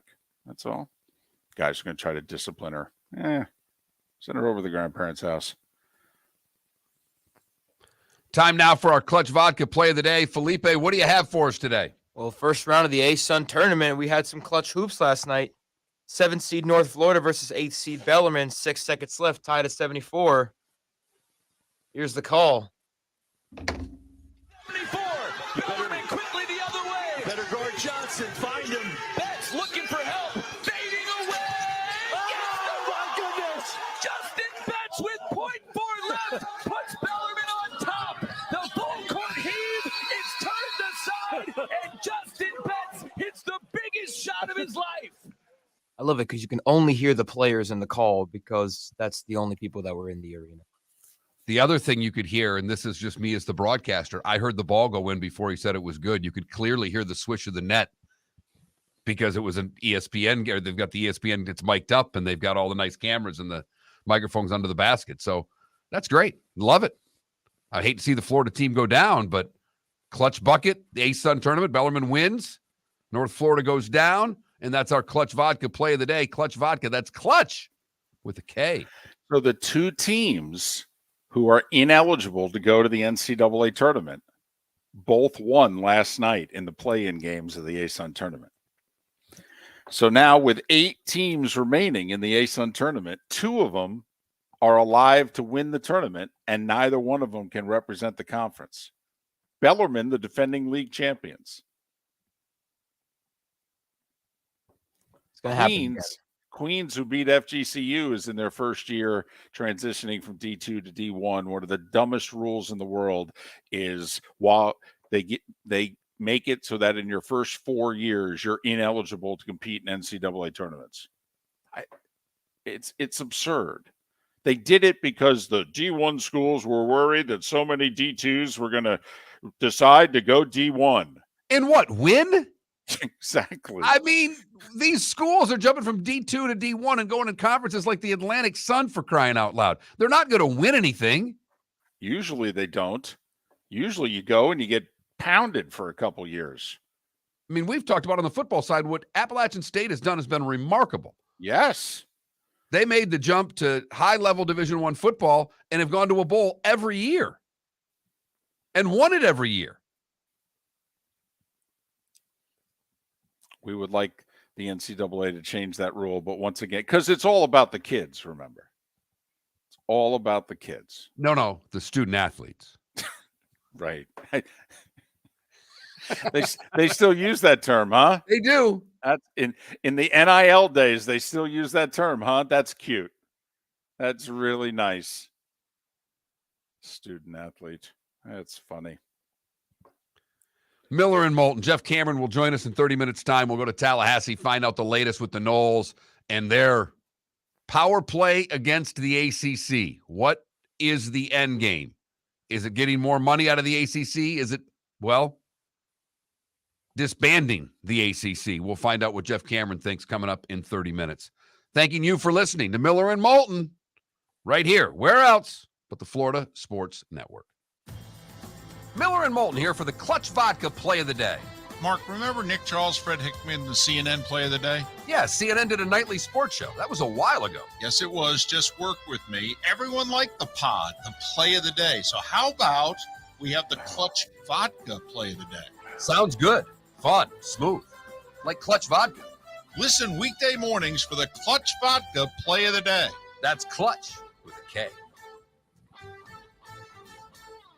David Moulton for Napa, Napa Auto Parts, and Napa Filters. Insist on Napa Filters for your vehicles, or if you're a do-it-yourselfer, only buy Napa Filters. Napa has a filter for almost anything on earth that moves, whether it's motorcycles, foreign and domestic cars, vans, SUVs, earth-moving equipment. You get the idea. Napa Auto Parts, Napa Filters. Insist on them for your vehicles, or if you're do-it-yourselfer, only buy Napa Filters. Located on the East Trail, locally owned Naples Tiki Bar and Grill is an outdoor eatery next to the Hitching Post Shopping Center. Island-inspired food with a true tiki theme. The best place in Naples to enjoy the beautiful weather in Southwest Florida. The Naples Tiki Bar and Grill offers a great menu for dine-in or takeout. Enjoy our famous pulled pork, huge burgers, and tiki bar cocktails. Don't miss happy hour every day from 3 to 6, and live music 7 days a week. See you soon at the Naples Tiki Bar and Grill, 11498 Tamiami Trail East. Mark Miller for SWFL Golf Carts, or online,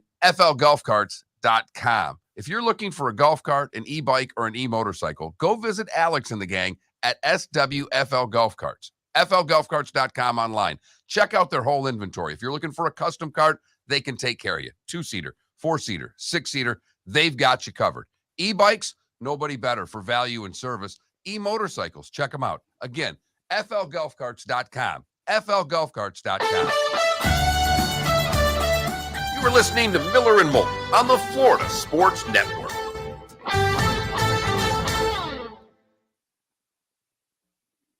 Damn.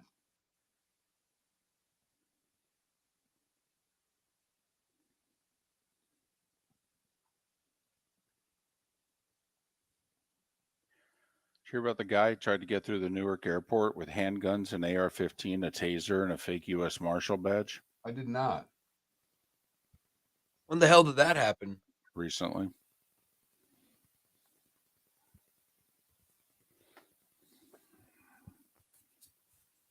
Jimmy Butler looked like Michael Jordan down the stretch of last night's game. Take it easy. Oh Take it easy. Oh my God. Felipe, you're impossible, dude. I'm just hyping up my boy. No, you lack credibility when you make statements like that. Like it's hard to let you speak on the air because I'm afraid of what you're going to say. I lack credibility. Yes. I'm just a delusional Miami Heat fan. Canada relief Pat Riley did that as an ode to Jordan. He thought Jordan's impact on the league and significance was so great that, much like Major League Baseball retired Jackie Robinson's 42, that Jordan's numbers should be retired. And so that's why he thought that the Heat should retire that number. It is weird seeing a 23 Bulls jersey in the rafters, but I get it. There's also a Dan Marino jersey up there. It's not retired, obviously, because Bam wears 13, but there's a Dan Marino jersey in the rafters. Yep.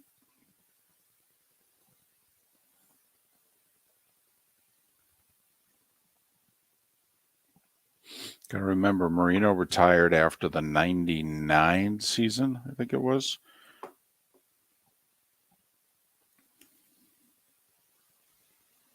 Right, so they had And just so, Riley, that was only Riley's like fourth year there. They hadn't gone to the finals yet or anything like that. they had just built the new stadium. So, With- the Heat's impact in South Florida is not nearly what it is now when they did that. I mean, the Dolphins were. Oh, yeah.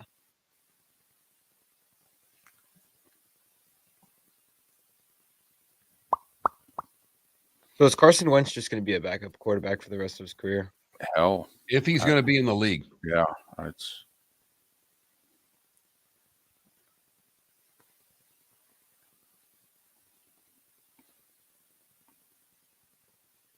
He should just be like the next Ryan Fitzpatrick. Just a journeyman. Yeah, the difference is everybody loves Fitz. Most guys don't like Carson. And is it because of him or his play? Him.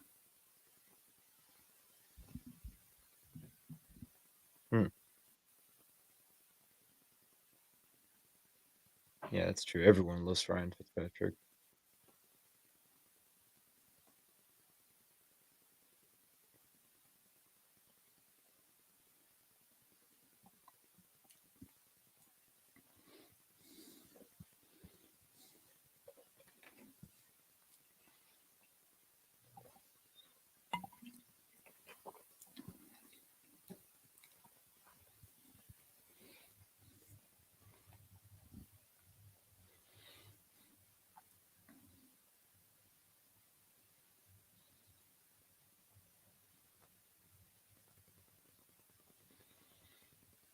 I agree with you, Mr. Butte, because usually for a veteran backup, you need a guy who's going to take a young guy under his, wing and all that, and that's not Wentz.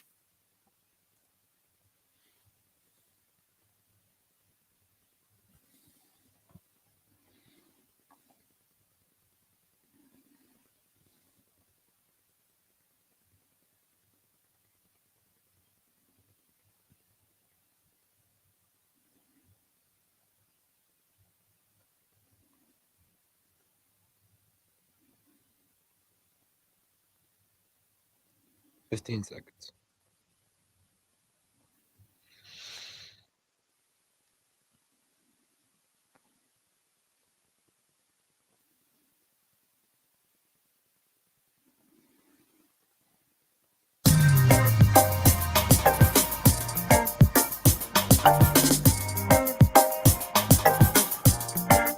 Welcome back to Miller and Moulton, only on the Florida Sports Network.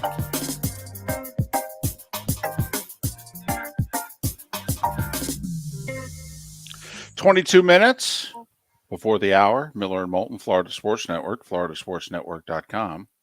Thanks so much for being with us. Jeff Cameron from Tallahassee will join us to talk about Florida State and realistically, what's their future the rest of the decade? Is it blowing up the ACC? They think they have a wedge that they can change the financial structure of the ACC where, they get a little something, something. I mean, Mark, listen, there have been those that have thought for years that if Ohio State and Michigan made this power play in the Big Ten, that the Big Ten would be powerless to stop it. And fortunately for the Big Ten, they've gotten so much money that I don't think, Ohio State and Michigan have always taken care of the rest of the conference. Yeah, I mean, they've agreed. Ohio State and Michigan easily could have said, hey, come on. I mean, you really think Purdue and Indiana deserve the same amount of money as us? I mean, no offense. No offense. I mean, come on now. But they never had taken the approach that Texas had taken. Right. Because that was Texas's approach. And that's why the Big 12 had the problems that they had with Texas, because they got paid more money. And we're allowed to do other things. And, by the way, even going forward, I mean, can you call their bluff? I mean, you can look at them and go, be the red COO, where are you going to go? But they are Ohio State and Michigan. I mean, if they ever woke up on the wrong side of the bed, Mark, I mean, damn. No, I understand that. But, not only have, this is the first time we've ever even brought something like this up. It's never been brought up in the Big Ten. I'm sure behind closed doors it's been said, David, but they've never operated that way. And the Big Ten's never operated that way.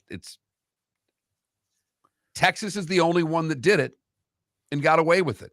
And what I find fascinating is that Florida State, I get their reasoning, but where you're going to go is really the case with Florida State. Because if you're it's a little bit different with the Big Ten. There was not the grant of rights part of the contract.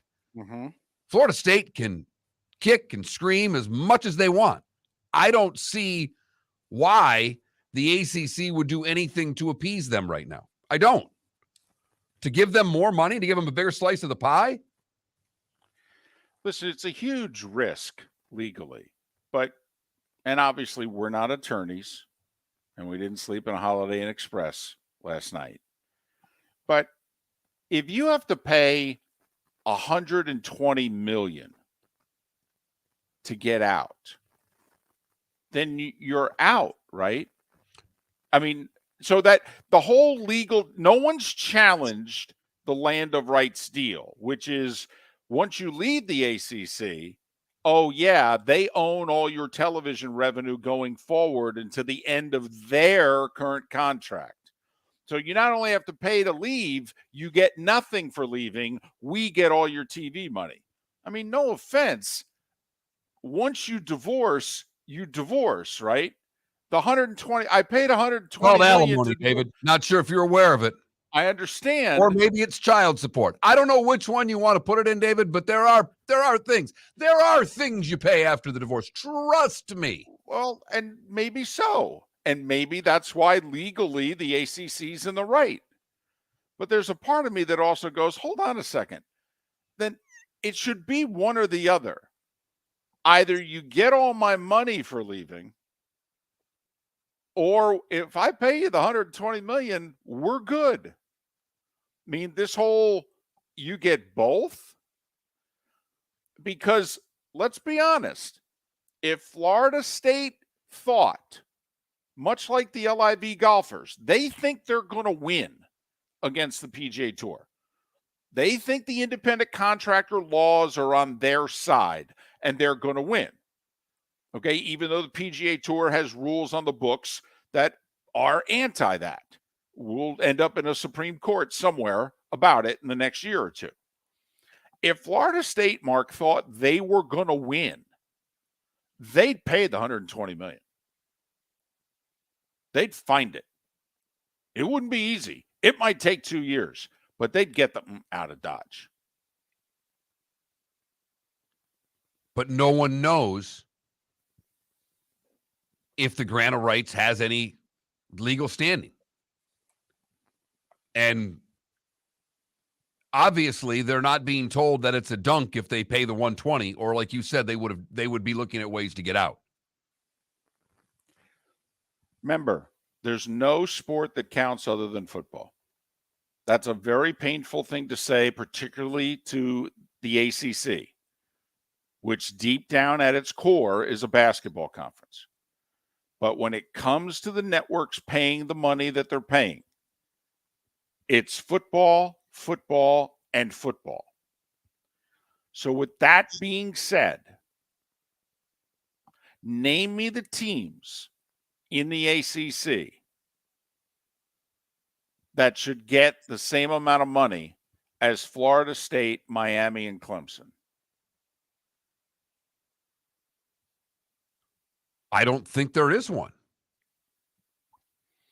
But you're asking 11 other members to vote to give 3 teams the most money. I am just merely saying, Boston College is not going to vote in favor of this. This is a tougher vote. To me, David, I guess what I'm trying to say is, to me, it's easier to try to lobby to get 8 teams in the conference to vote to defect than it is to try to get 11 teams to vote to give 3 teams more money. Agreed. Unless it's to save the ACC, that we don't want to break up and, we'll end up over here and you guys will end up there and it'll just ruin things for us and our rivalries and the whole deal. And I really don't want to be in this conference or that conference. I will say, Mark, the more I think about this, I really think the fit for Florida State's the Big 12. I know that's not what they're angling for. I mean, if you're going to break up the ACC or leave the ACC, whatever it is you legally could do someday, you want to go to the 2 conferences that are the 2 superpowers that have unbelievable amount of money in theory that would come your way. But the Big 12 is $31 million a year. Television, national television money, $31 million from both ESPN and Fox combined. The ACC is 17. I mean, to go to the Big 12 right now, you're getting $14 million more. Man, $14 million is real money. I mean, it may not be Big 10 SEC money, but it's damn near double what you're getting from ESPN right now for the ACC.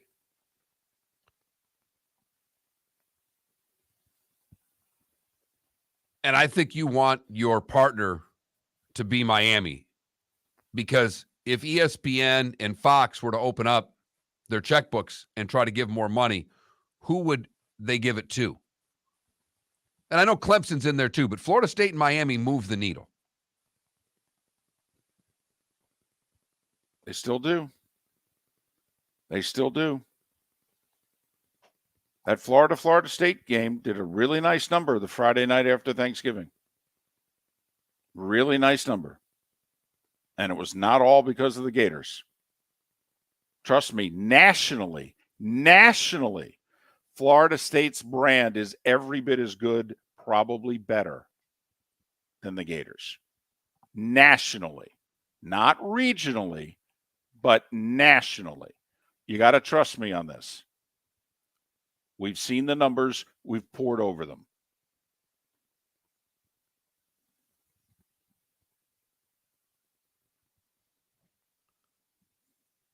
But to your point earlier, does the ACC, would the ACC give more money to 3 schools to try to save the conference? I don't think North Carolina would. I don't think Virginia would. Well, because also now you're getting into what would be going on behind the scenes. You'd have North Carolina, you'd have Virginia, maybe Duke, okay, who'd be on the phone with the Big Ten going, so, you going to add us? I mean, these are 2 states you're not in. We fit your academic brand, the whole deal. You finally make Maryland whole, blah, blah, blah. What do you say? We doing this? Because I got to admit, if I'm the Big Ten, I'm at 16 in a year with USC, UCLA. If I'm adding those 4 Pac-12 schools, then I'm thinking about adding 4 ACC schools and going to 24. I may go with 4 6-team divisions. I mean, wouldn't it make sense to have a Big Ten West and have USC, UCLA, Oregon, Washington, Cal, Stanford? Boom. Now Eastern Division. I grab 4 ACC schools, whichever 4 you're going to grab for me, Mark, and I throw in Maryland and Rutgers. Boom. Done. Okay, great.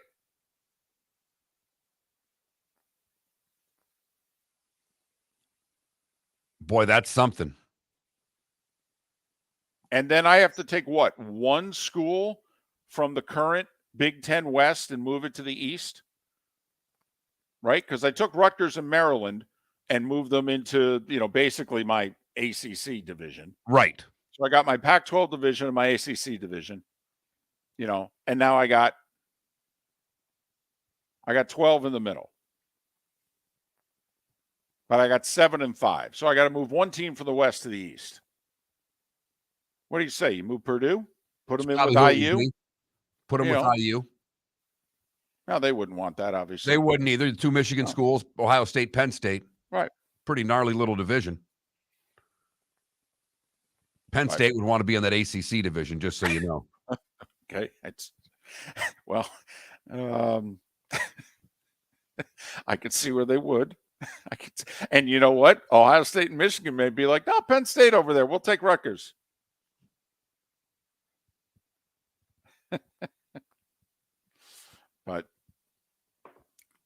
And then there's Miami also, who, could be looking Florida State right in the eyes going, yes, absolutely, you're right. You got the Big Ten online too there? Let's talk to the Big Ten. Hey, how you doing? You guys want a piece of the state of Florida? What do you say? Come on, academically, you always said we fit with Virginia and North Carolina. Are we doing this? Why don't you call Duke? Yep. And okay, make sure we've got the right phone line. I don't want to be talking to Florida State thinking I'm talking to the Big Ten. That's how guys get caught cheating on their wives. They text the wrong person. Make sure who's on line 1. So that's what we got going on here. Yeah, Miami's going to have to use that new iPhone feature so you can erase the text if you send it to the wrong person there. Take that text back. That would be big for them in that situation. So then the Big 12 would take the 2 Arizona schools, Colorado and Utah. So now they're up to 16. Then they turn and they look at the ACC. And they go, okay, who's left? Who do we got? Well, we'll take Florida State, Clemson. Louisville, Pitt. Okay, now we're at 20. I don't know if we want any more. So that's where you would stop. So the schools that would be left out in our world, okay, Va-Tech would be in trouble. NC State, Wake Forest, BC, Syracuse, Georgia Tech. If I were the Big 12, I'd be all over NC State and Virginia Tech. Okay. For sure. So now you're willing to go to, because that takes you to 22. You willing to grab 2 more and go 24? If you go Va-Tech and NC State, along with the other 4 that we talked about, Florida State, Clemson, Louisville, Pitt. I may take NC State and Va-Tech before I take Louisville and Pitt. You got to take Pitt for West Virginia. Got to take Louisville. You got Cincinnati now. And so you're 22. We'll take 2 more. All right. We'll figure it out.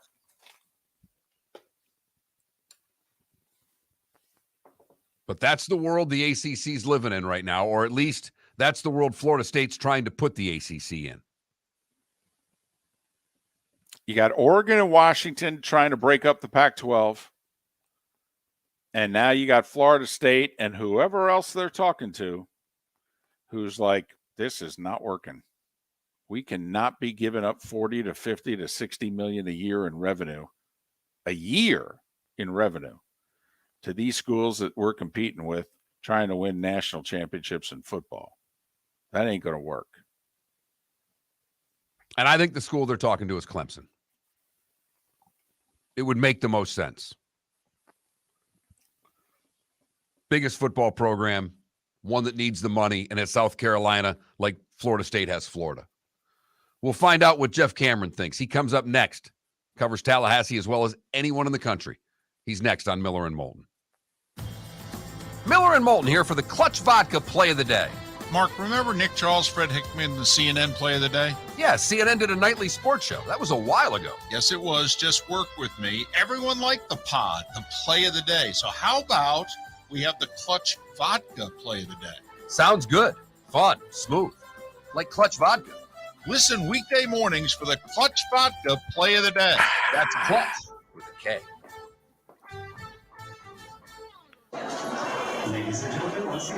Yeah. Hi. Excuse me. Hey, the line starts back here. Ma'am, if your party's not here, you're going to have to go around again. If you had the opportunity to avoid all this, wouldn't you?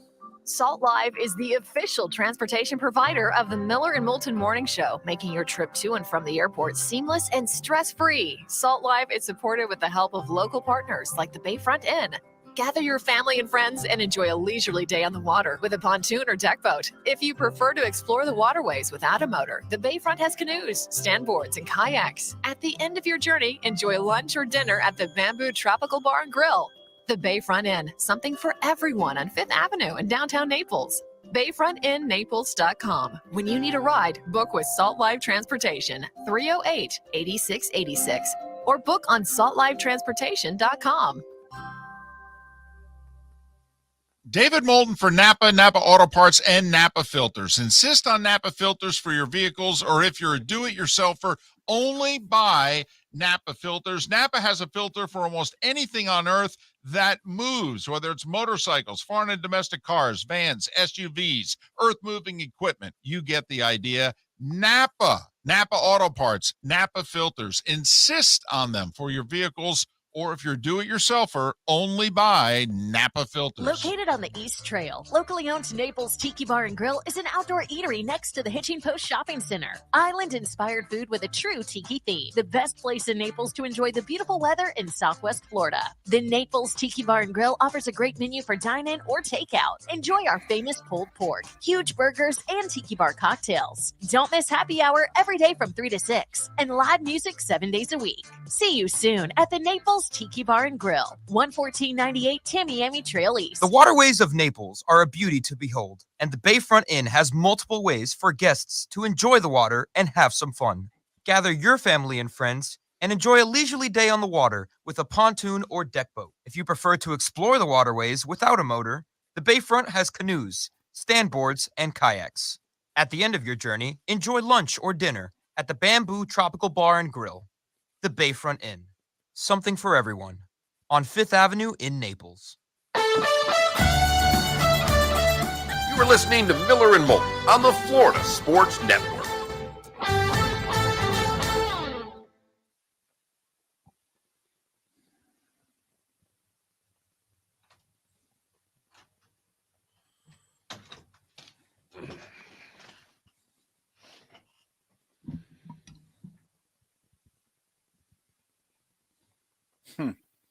How about him, Logic, man? Hmm. How about him? Logic, were you the one that wanted Coach Chambers more than anybody? And I'm not trying to be a smart ass, because there was someone, were you the one that hated Fly and were really excited about this move? Okay. A lot of people hated Fly. In the Twitch chat room, Felipe. There's about 2 people in the Twitch chat room that care about FGCU. Logic Man is one. I forgot who. Okay, just checking. Because you're right. It was a disaster.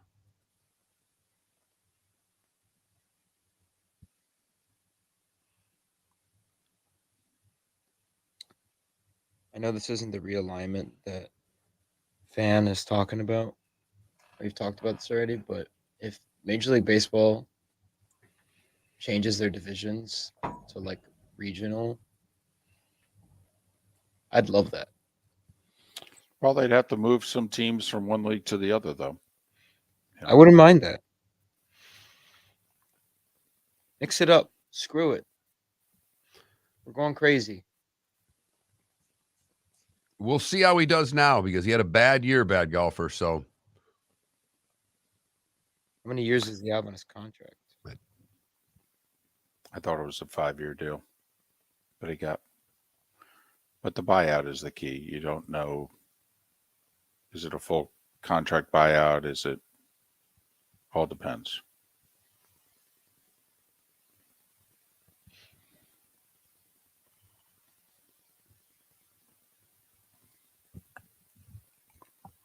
RCB, the thought is that Apple might be the savior for the Pac-12. That if there's going to be a conference which is going to have to go majority streaming, it's the desperation of the Pac-12. Yep, bad golfer. You're absolutely right. Let's see him recruit. Done a pretty good job already. Really? Well, he got the MVP of the City of Palms Classic. Okay. The FGCU. Okay. I'd say that's pretty good. Ramir Barno, guard at Imhotep in Philly. Yep.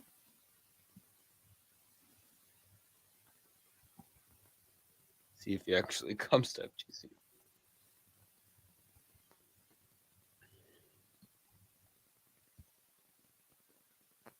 Bad golfer, the key is going to be the transfer portal.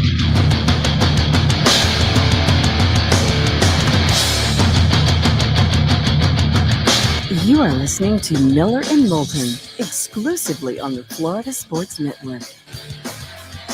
And now, here's Mark Miller and David Moulton. It is the 8 o'clock hour of Miller and Moulton. Thanks so much for being with us. Florida Sports Network, floridasportsnetwork.com. Final hour in Lake City and surrounding areas. Tampa, St. Pete, Port Charlotte to Venice. The bonus hour, the 239, is coming up at the top of the hour. Jacksonville Jaguars, by the way, Mark, just made, the owner went out and turned a lot of salaries into signing bonuses. Okay. Christian Kirk, Zay Jones, Brandon Scherf. He took $32.5 million in salaries, and he just wrote $26 million worth of checks to save that much room in cap space. So between this restructuring they did yesterday of two guys' contracts and this, Jacksonville figures now to be at the cap or maybe even have a little bit of room. Took the owner, turned in salaries into cash. That's how Kansas City is going to operate for the foreseeable future. With their big name stars, they can do that every year with their contracts. So just paying attention, what teams are doing to be at the cap. Jeff Cameron, kind enough to join us, host of, wait for it, the Jeff Cameron Show on warchant.com and Real Talk 93.3 FM in Tallahassee. You can follow Jeff on Twitter, the letter J Cameron Show. J Cameron Show. Jeff, it's David and Mark once again. How the heck are you? Good morning, gentlemen. It is good to be with you. Doing well. All right, Jeff. We've been talking about this meeting that happened on Friday in Tallahassee and what it means for Florida State. You're on top of this as well as anybody. Is this a power play to get more money? Is this a power play to try to leave? Is this a power play to try to break this conference up? All of it. All of it. I don't think it was an accident. They knew they were obviously speaking very publicly. It was live streamed on YouTube. I don't think that Michael Alford, the athletic director, chose to make the comments that he did, through happenstance. I think it was out of frustration, but well thought out. This comes 2 weeks after the ACC's winter meetings. And clearly, Florida State and the powers that be that attended those meetings did not get the kinds of answers they were looking for, satisfactory answers, in terms of how they were going to make up the revenue disparity between the Southeastern Conference and the Big Ten. It has been sort of whispered for a long time now at the ACC kickoff meetings that happen every year amongst member institutions that this would be untenable, especially for those that seek to compete at the highest level, namely Florida State, Clemson, perhaps Miami. Maybe you would throw North Carolina in there. These are programs that want to have a seat at the big boy table and compete to go to the college football playoff year in and year out. And they're not going to be able to do that if annually they're losing out in revenue to the tune of 30, 40, and down the line, $50, $60 million a year. You will not be able to compete. You will not be able to keep up in the arms race that is major college football. And they know that. And so I think they've repeatedly approached the ACC about a different structure. And that's why Alford laid out what Florida State was responsible for in terms of the media, the viewership, eyes on sets, if you will. He knows that Florida State drives this conference along with Clemson. And he also knows that the way that it's equitably split through all the teams, that they will not be able to continue to compete at a high level. So I don't think there's any doubt. This, to me, was the beginning of the end. Florida State is going to position themselves in a way to try to get out of the conference, and they want everybody to know they want out of the conference. Do you know of any other schools that are right now privately allies for Florida State? Like, do your sources tell you that Clemson's on board? Because we figure they have to be. Miami. Just how many allies do you think Florida State has? Because right now, publicly, they're a lone wolf. I believe, David, that they have at least 4. Clemson is the strongest partner for Florida State. They're like-minded. They both play big boy football. Their fan bases are very similar. They're football, not basketball schools. They care deeply about the future of football.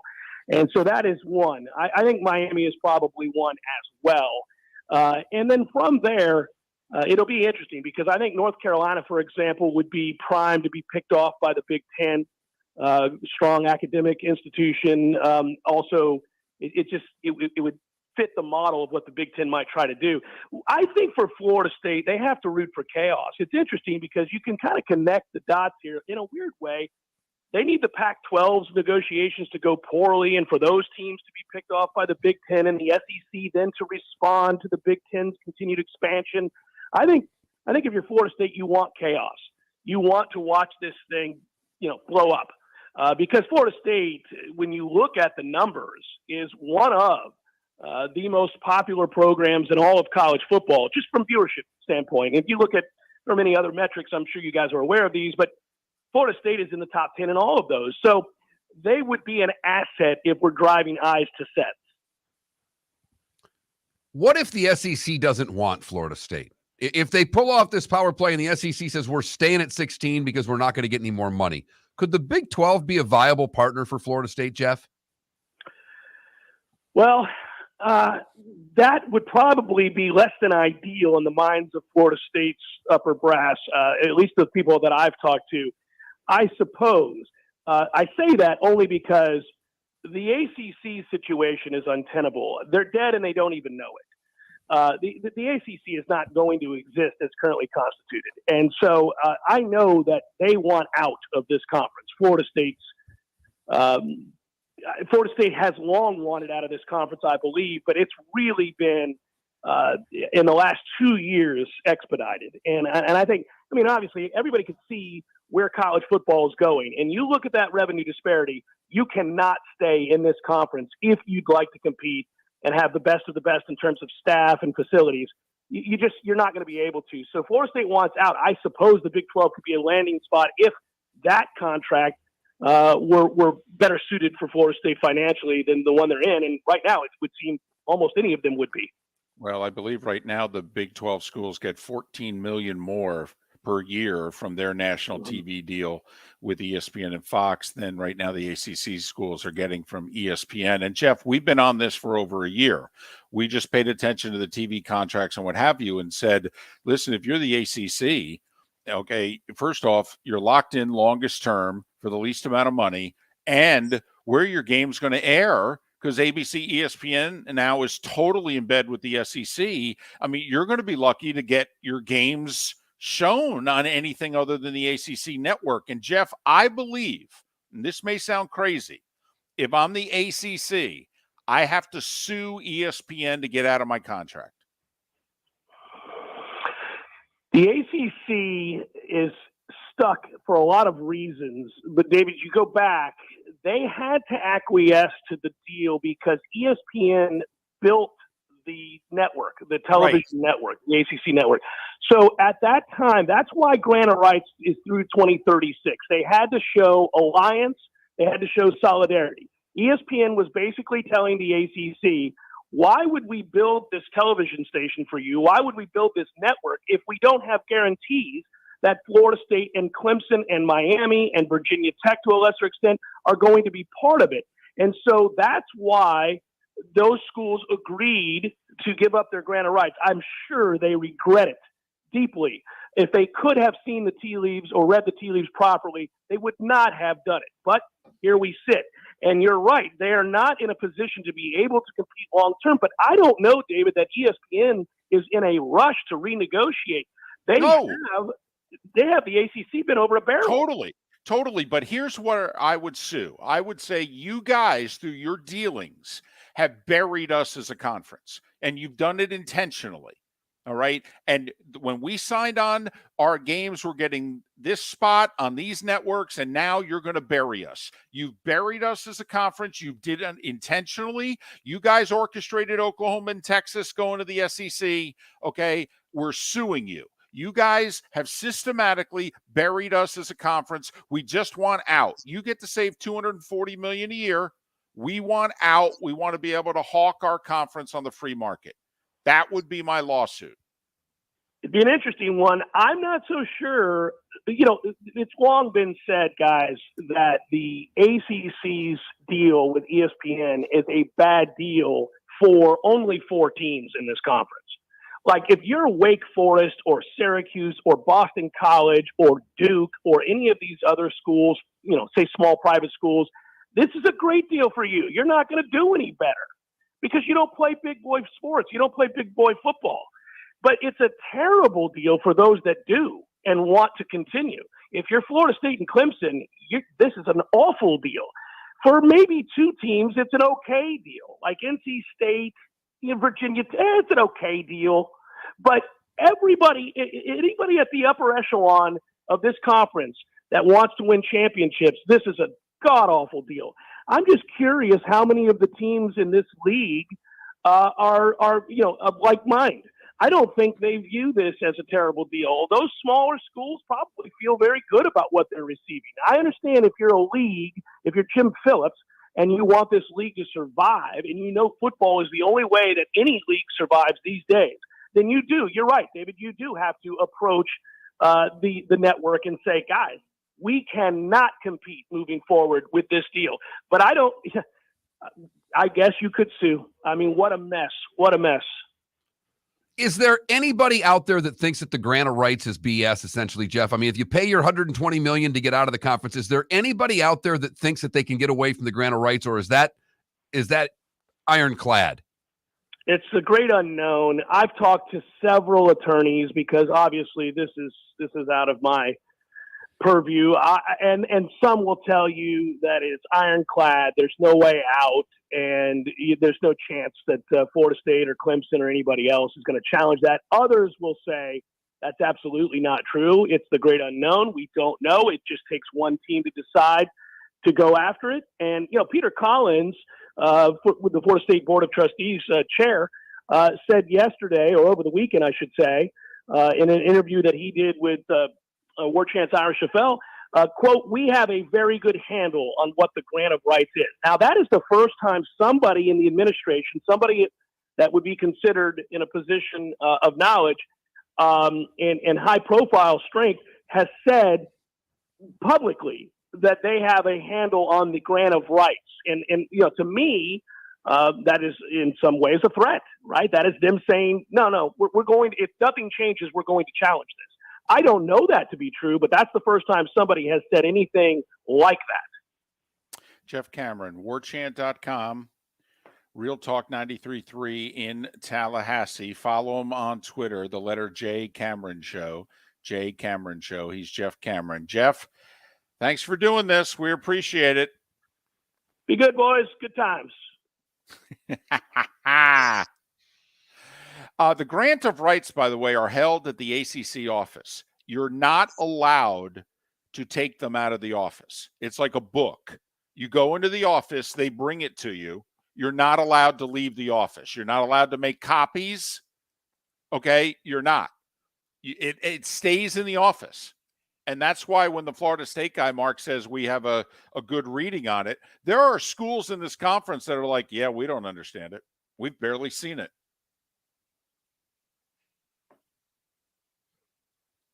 Just like the cone of silence from Get Smart, I've got to go into a certain room. They lower it underneath my head, and then I can actually read it. But I've got to have a certain light or certain glasses. I don't know. Miller and Moulton, thanks for listening. Florida Sports Network.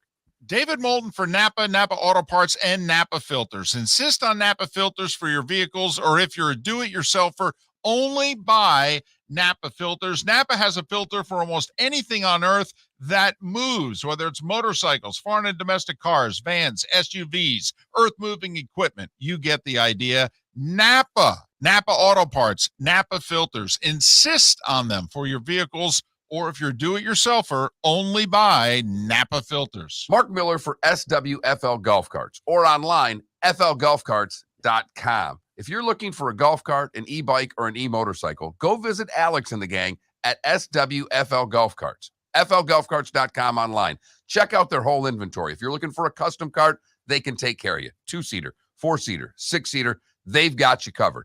E-bikes, nobody better for value and service. E-motorcycles, check them out. Again, flgolfcarts.com. flgolfcarts.com. Ladies and gentlemen, once again. Hi. Excuse me. Hey, the line starts back here. Ma'am, if your party's not here, you're going to have to go around again. If you had the opportunity to avoid all this, wouldn't you? Salt Live is the official transportation provider of the Miller and Moulton Morning Show, making your trip to and from the airport seamless and stress-free. Salt Live is supported with the help of local partners like the Bayfront Inn. Gather your family and friends and enjoy a leisurely day on the water with a pontoon or deck boat. If you prefer to explore the waterways without a motor, the Bayfront has canoes, standboards, and kayaks. At the end of your journey, enjoy lunch or dinner at the Bamboo Tropical Bar and Grill. The Bayfront Inn, something for everyone on 5th Avenue in downtown Naples.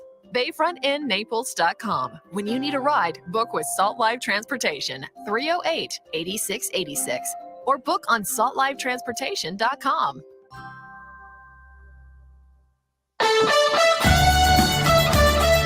You are listening to Miller and Moulton on the Florida Sports Network.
We did yesterday, Mello, briefly.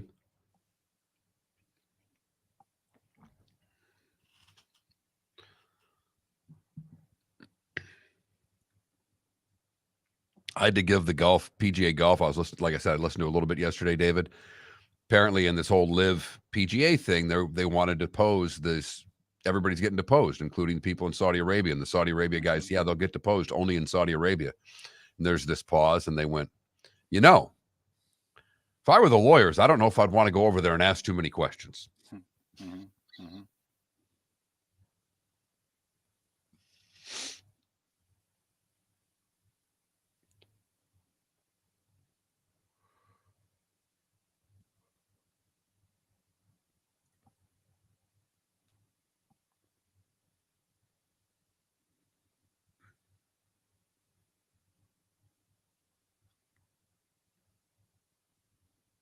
$15 seconds.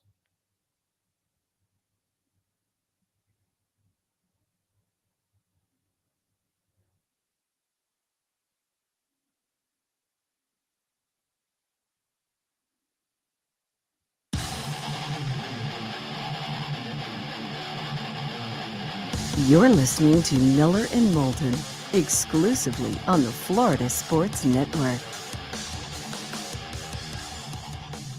21 minutes past the hour. Miller and Moulton, Florida Sports Network, floridasportsnetwork.com. You miss any part of the show, floridasportsnetwork.com is where you go. Download what you miss. David Samson at the top of the 7 o'clock hour just got done talking to Jeff Cameron about the Florida State situation.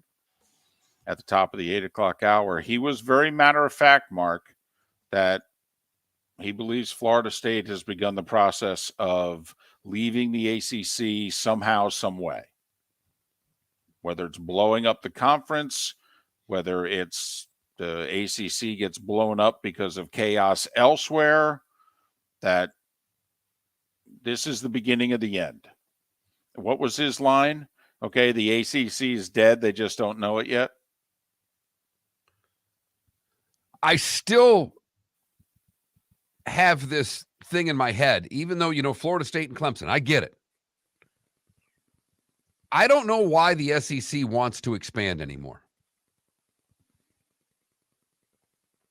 I don't know if there's $200 million more a year to make them happy to add 2 teams. Well, what if the number's 20 or 18? Like, Greg Sankey calls up ESPN and says, listen, we want to expand. And ESPN's like, yeah, how much more money can we give you?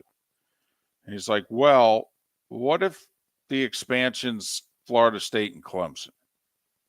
We go to 18, and that's it.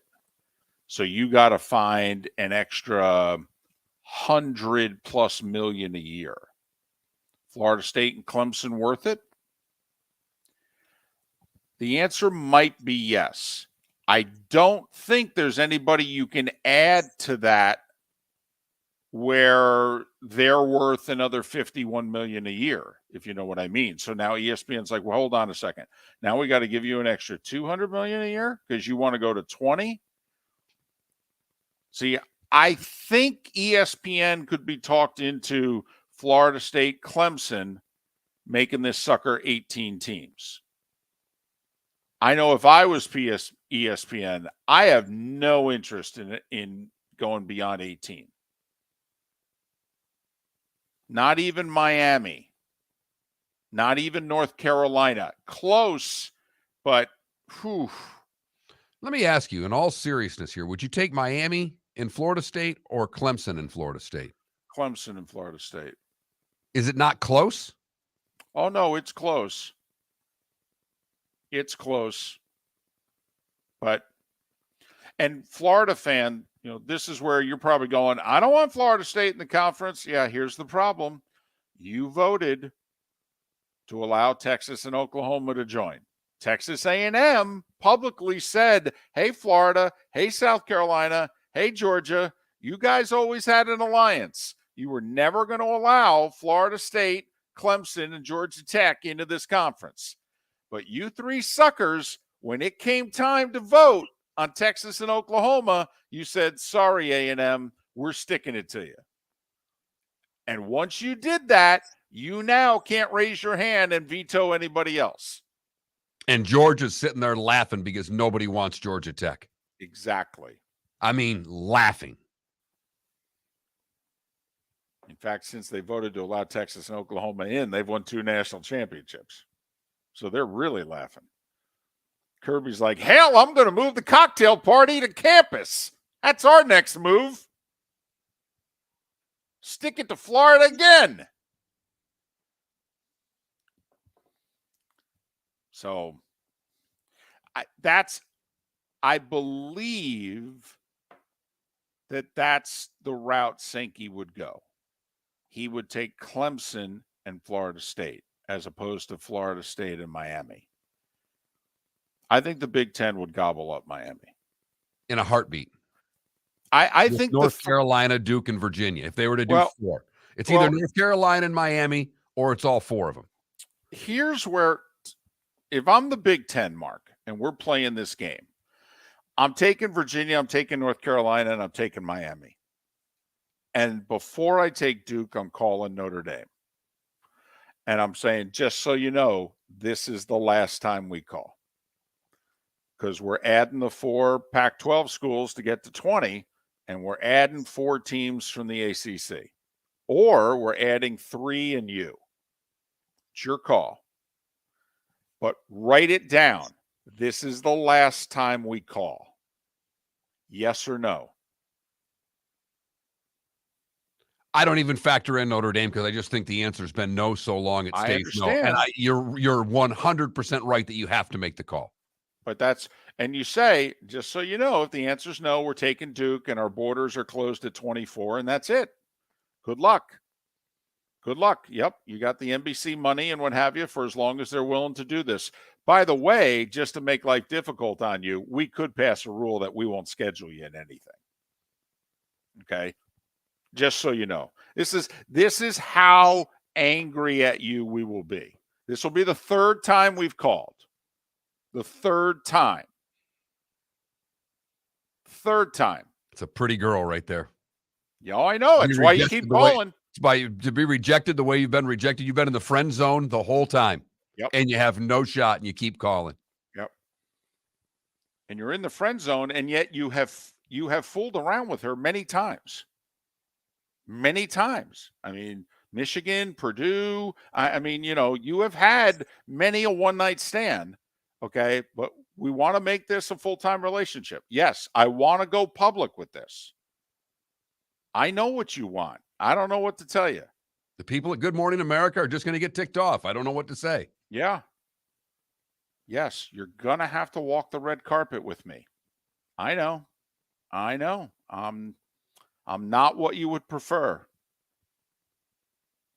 But that's what I would do if I was the Big Ten. And if you're the Big Ten, Duke or Miami? Let's be honest. Miami. Yeah, exactly.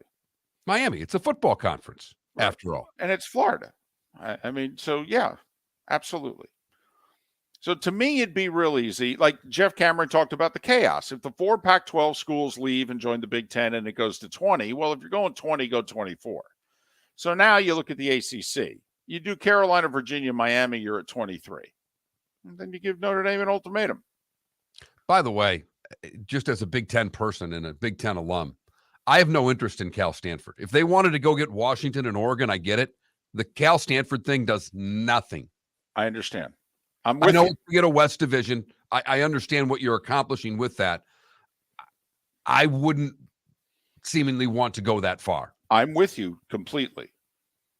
And believe me, I don't think Oregon and Washington want Cal and Stanford either. I do think the college presidents, though, like the idea of Stanford. And Stanford will drag Cal. So it's what I think is going to happen, by the way. I think the Pac-12 is getting blown up first. And I think then the Arizona schools in Colorado and Utah go to the Big 12, and that conference will now have 16. And then it'll be like, okay, the Pac-12 is going away. So and then now the what else happens? There until when? Till 2036?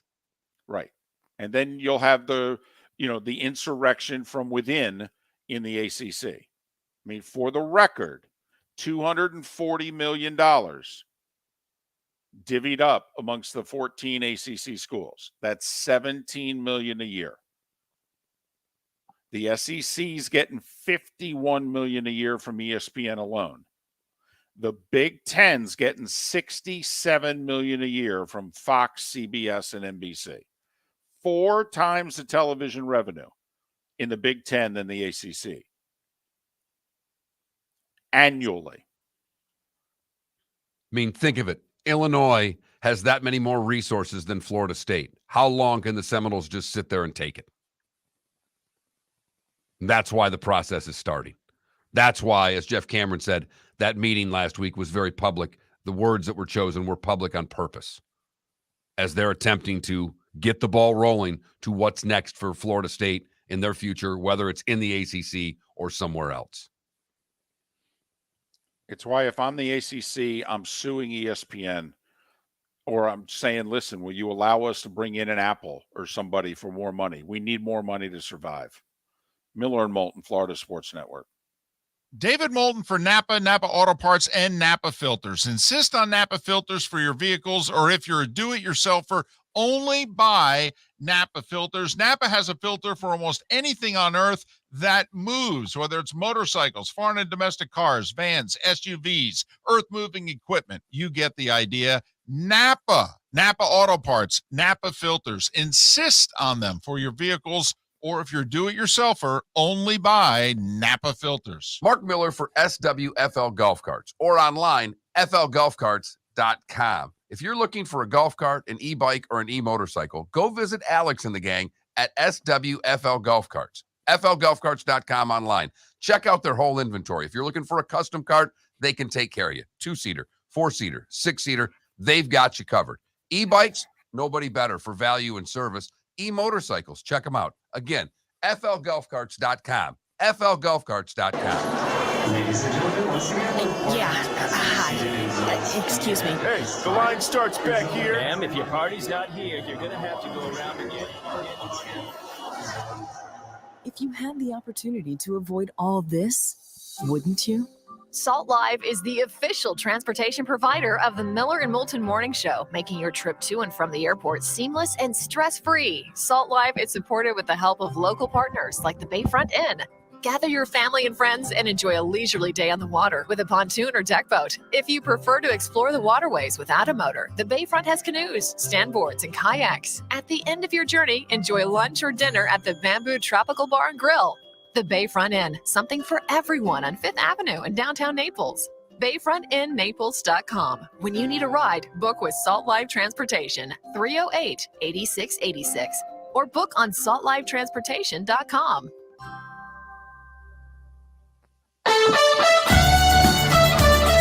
You were listening to Miller and Moulton on the Florida Sports Network.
Eagles QB coach is going to be their OC now, apparently. Okay. Brian Johnson, according to Schefter.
RCB, they've never said it. Why would you think they would now? I mean, who in the SEC saying that? Does Alabama saying it? Because Alabama could say it too. They've got so much money, they're not saying it.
Coming back.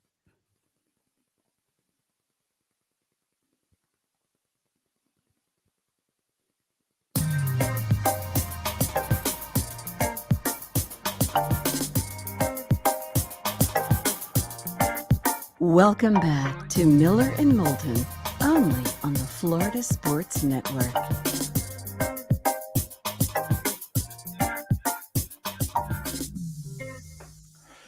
"22 minutes until the top of the hour. 17 until we're out of here in Lake City, Tampa, St. Pete, Port Charlotte, and Venice. Miller and Moulton, the Florida Sports Network, floridasportsnetwork.com. Bonus hour begins at the top of the hour for those that listen in the 239. Did you see a couple of stories? I believe Peter King's Monday Morning Quarterback started it, and there have been a few others that have picked up on it. You know, all this talk in the draft, which is in a little less than 2 months, about quarterbacks, teams who need them, teams are going to trade up for them. Maybe even trade into the top 5 to get a quarterback. So Peter King and his staff said, can we just do a little recent history? Trading into the top 5 for a quarterback? It's happened 6 times since 2012. In 2012, Washington gave up 3 first-round picks. Now, one of them is a swap in that year's draft, you know, moving up to 2 and giving up, I think it was like 12. But technically, so 2 1's a 2 and a pick swap, if you will. to the Rams to draft RG3. Same draft as Andrew Luck. He went 1. Washington trades all the way up for RG3. People forget, Mark. You know who was Rookie of the Year in the NFL that year? RG3. Led him to the playoffs, right? Yeah. Won the division. Led him to the playoffs. Got hurt in the playoff game late. Blew out his knee. But he outplayed Andrew Luck his rookie year. He was Rookie of the Year in the league. But obviously, you look back, would you do that deal again? Hell no. Okay. So 4 years later, I think RG3 had already been released in Washington by the time not one but two teams, Mark, in 2016 said, we don't have a quarterback.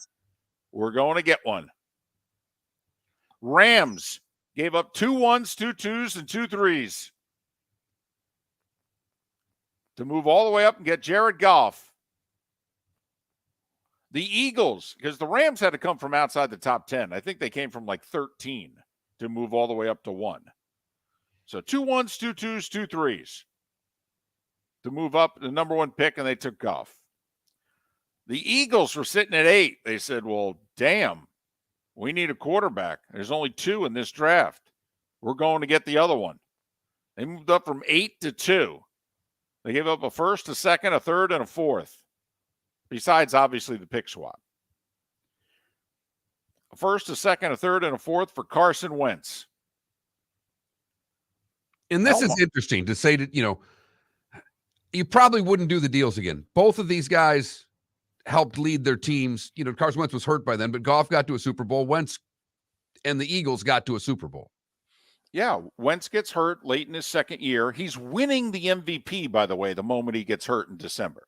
He's the front runner for the MVP. They have the best record in the NFC. And because of that, Nick Foles was able to guide them into the Super Bowl.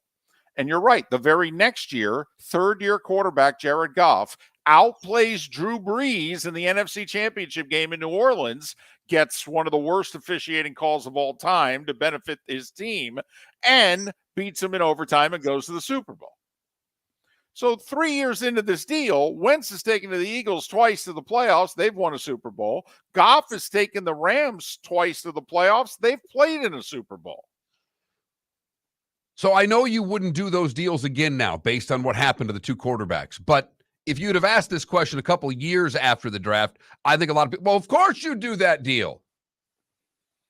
Yeah. Even after their 4th years in the league, even after 2019, if you had asked their fan bases, hey, would you do the deals for Goff and Wentz again?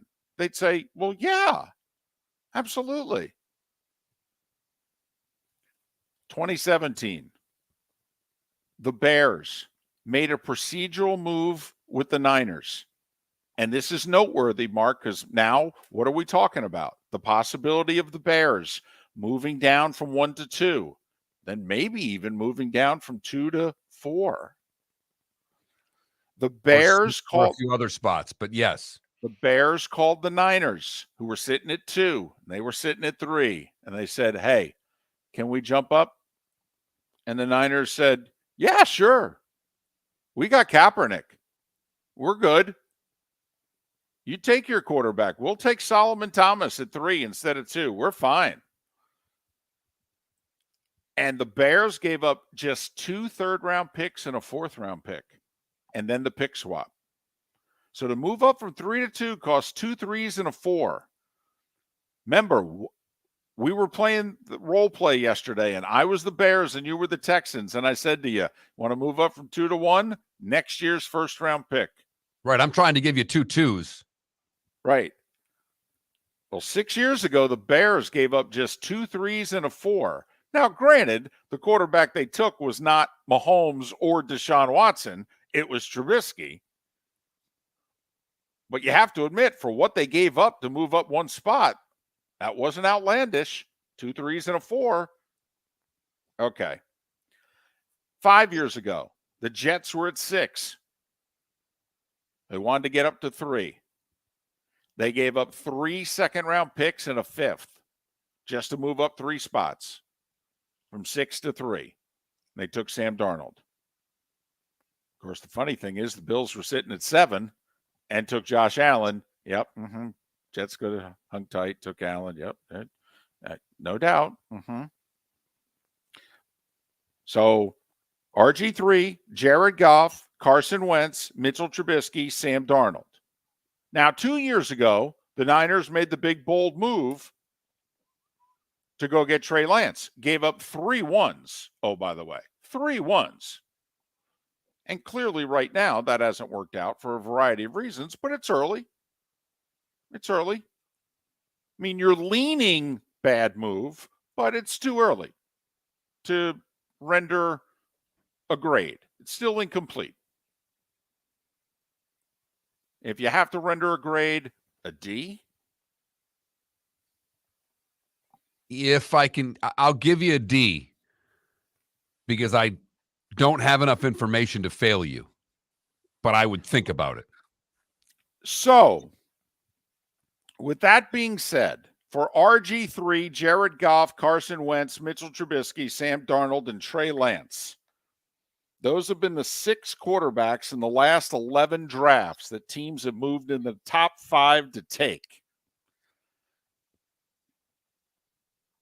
Any of those trades get an A? Not one. Any of those trades get a B? Minus? B minus. I mean, Goff and Wentz did help lead their teams to Super Bowls. Now, basically, though, they only had each of them for 4/5 years for Goff, 4 for Wentz, I believe. Right. One helped you win a Super Bowl. Another one helped you get to one. Well, no, actually, they kept them both for 5 years. They unloaded both of them after 2020. So, yes, you're right. I've got to give that a B minus. I've got to. Okay. I might go C plus on the Wentz. Yeah, I might go CC plus because also then you had them just long enough where you had to give both of them contracts. Now, I might grade the Goff one higher because I then used Goff to get the quarterback that won me the Super Bowl. But then again, you could also grade the Philly one higher because Philly then turned Wentz into a couple of nice draft picks with Indianapolis. So I think B minus is fair. You want to go a little bit lower? You've always been a tougher grader than me, David. The Jets, that's true. The Jets did turn Sam Darnold into some nice picks from Carolina. You know, that's part of the equation there. And they didn't sign him to a contract extension.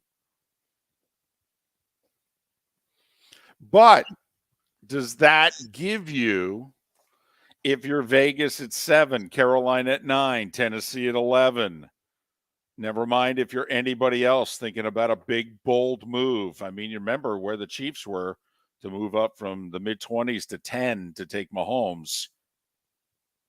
You know, I mean, if you're Baltimore, you thinking something crazy here? Thinking about moving on from Lamar, whether this year or next, and you got to make your big, bold move up from 22 this year? Huh?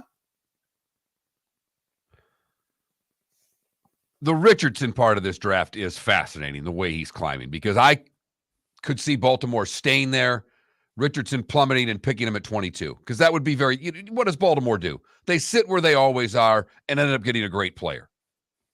Right. So, but I'm just wondering, does this give you pause? You know, we're in the the back of the room. You know, GM and this close staff, they're talking, and we're going to raise our hand and we're going to say, hey, just so you know, there have been 6 of these deals in the last 11 drafts. Not a single one of them gets an A or a B grade. Yes, but did my team make any of those moves? Well, see, we would do it right. I mean, that's the part of this. If they've got their eye on one guy, they don't care. Okay.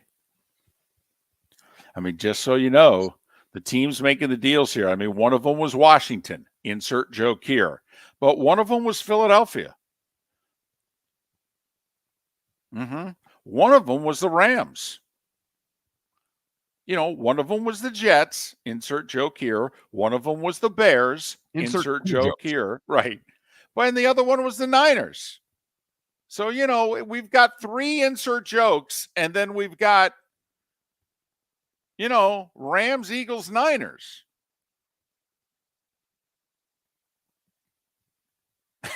I mean, I believe they've represented the NFC in 3 of their last 4 Super Bowls. There is no doubt that if Miller and Moulton were running teams, I would be the Bengals, never trading picks, and Moulton would be trading everything. Because despite all this evidence, David, despite all the evidence in front of you, if you had to go get a quarterback, even this year where you don't necessarily love any of them, you'd still go get a quarterback because it's your draft philosophy. Keep trying until you get one. And if that's your philosophy, then you can't sit and stand pat and hope that someone else makes a move in front of you.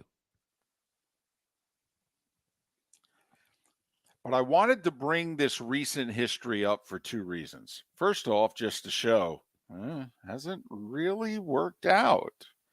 It kind of, sort of has worked out in which you've parlayed them and then you recovered. But the other thing is how vastly different the compensation has been.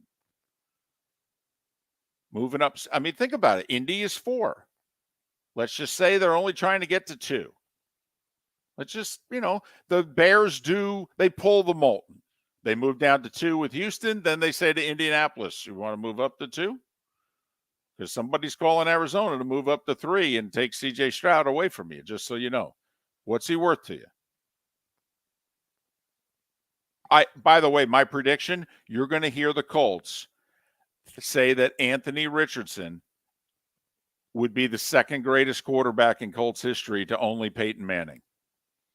Even better than Unitas because they'll have more mobility. Honestly, the Colts are going to talk up how much they love Anthony Richardson to try to give the appearance that they don't have to trade up from 4 to get their quarterback. And the more nice things that they say about him, the more they're BSing is what you're trying to say? Totally, because they desperately want C.J. Stroud. Absolutely. They may not even talk to him. That's like when Jacksonville took, was it Bortles? Bortles, and never spoke to him. Bortles is like, who? I didn't even meet with him.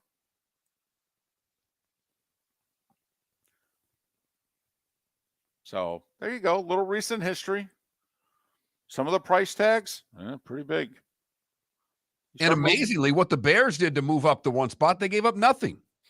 Yeah, I mean, 2 3s and a 4 to move up from 3 to 2.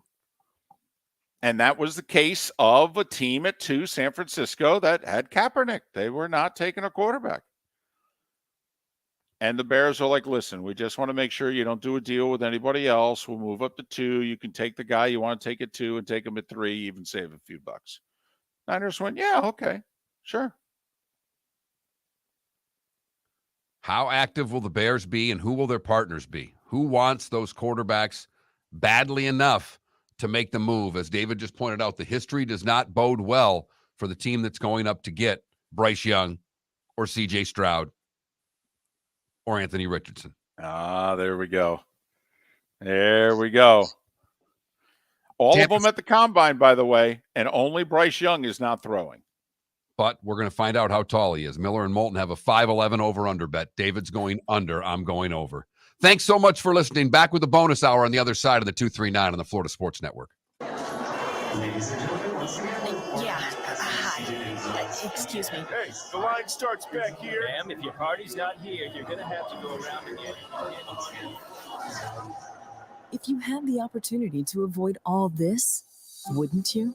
Salt Live is the official transportation provider of the Miller and Moulton Morning Show, making your trip to and from the airport seamless and stress-free. Salt Live is supported with the help of local partners like the Bayfront Inn. Gather your family and friends and enjoy a leisurely day on the water with a pontoon or deck boat. If you prefer to explore the waterways without a motor, the Bayfront has canoes, standboards, and kayaks. At the end of your journey, enjoy lunch or dinner at the Bamboo Tropical Bar and Grill. The Bayfront Inn, something for everyone on 5th Avenue in downtown Naples. BayfrontInNaples.com. When you need a ride, book with Salt Live Transportation, 308-8686, or book on saltlivetransportation.com. Located on the East Trail, locally owned Naples Tiki Bar and Grill is an outdoor eatery next to the Hitching Post Shopping Center. Island-inspired food with a true tiki theme. The best place in Naples to enjoy the beautiful weather in Southwest Florida. The Naples Tiki Bar and Grill offers a great menu for dine-in or takeout. Enjoy our famous pulled pork, huge burgers, and tiki bar cocktails. Don't miss happy hour every day from 3 to 6 and live music 7 days a week. See you soon at the Naples Tiki Bar and Grill, 11498 Tamiami Trail East. Miller and Moulton here for the Clutch Vodka Play of the Day. Mark, remember Nick Charles, Fred Hickman, the CNN Play of the Day? Yeah, CNN did a nightly sports show. That was a while ago. Yes, it was. Just work with me. Everyone liked the pod, the Play of the Day. So how about we have the Clutch Vodka Play of the Day? Sounds good. Fun. Smooth. Like Clutch Vodka. Listen weekday mornings for the Clutch Vodka Play of the Day.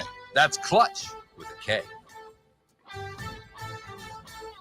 Mark Miller for SWFL Golf Carts or online, flgolfcarts.com. If you're looking for a golf cart, an e-bike, or an e-motorcycle, go visit Alex and the gang at SWFL Golf Carts. flgolfcarts.com online. Check out their whole inventory. If you're looking for a custom cart, they can take care of you. 2-seater, 4-seater, 6-seater, they've got you covered. E-bikes, nobody better for value and service. E-motorcycles, check them out. Again, flgolfcarts.com. flgolfcarts.com. David Moulton for Napa, Napa Auto Parts, and Napa Filters. Insist on Napa filters for your vehicles, or if you're a do-it-yourselfer, only buy Napa filters. Napa has a filter for almost anything on earth that moves, whether it's motorcycles, foreign and domestic cars, vans, SUVs, earth-moving equipment. You get the idea. Napa Auto Parts, Napa filters. Insist on them for your vehicles, or if you're a do-it-yourselfer, only buy Napa filters.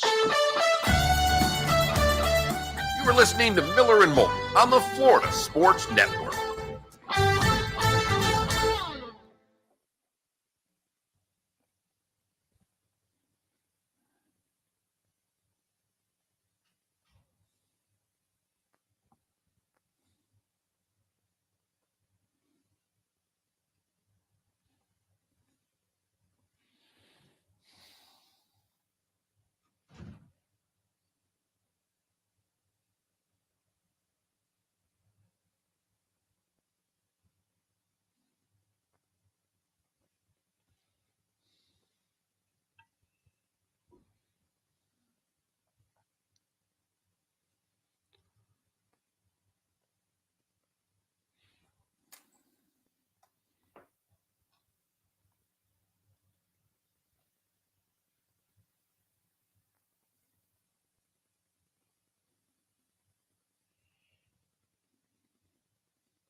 So now they're going to allow that, like Alabama has all those analysts that can't coach. They're now allowing those analysts to coach too. Is that what I'm seeing?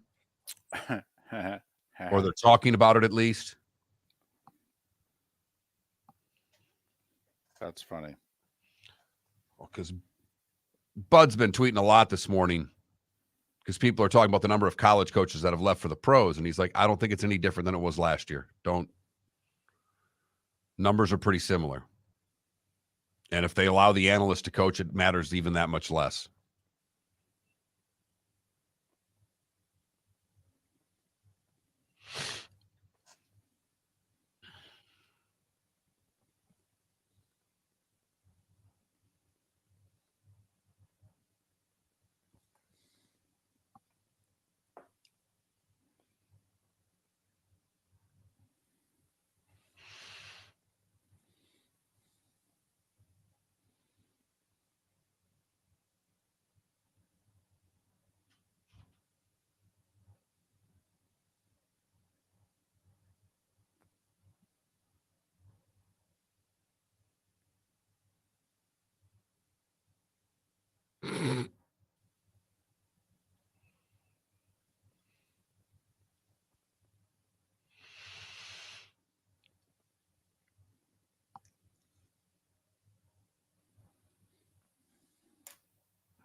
Literally just saw that. That's funny. It worked though, right? It was great.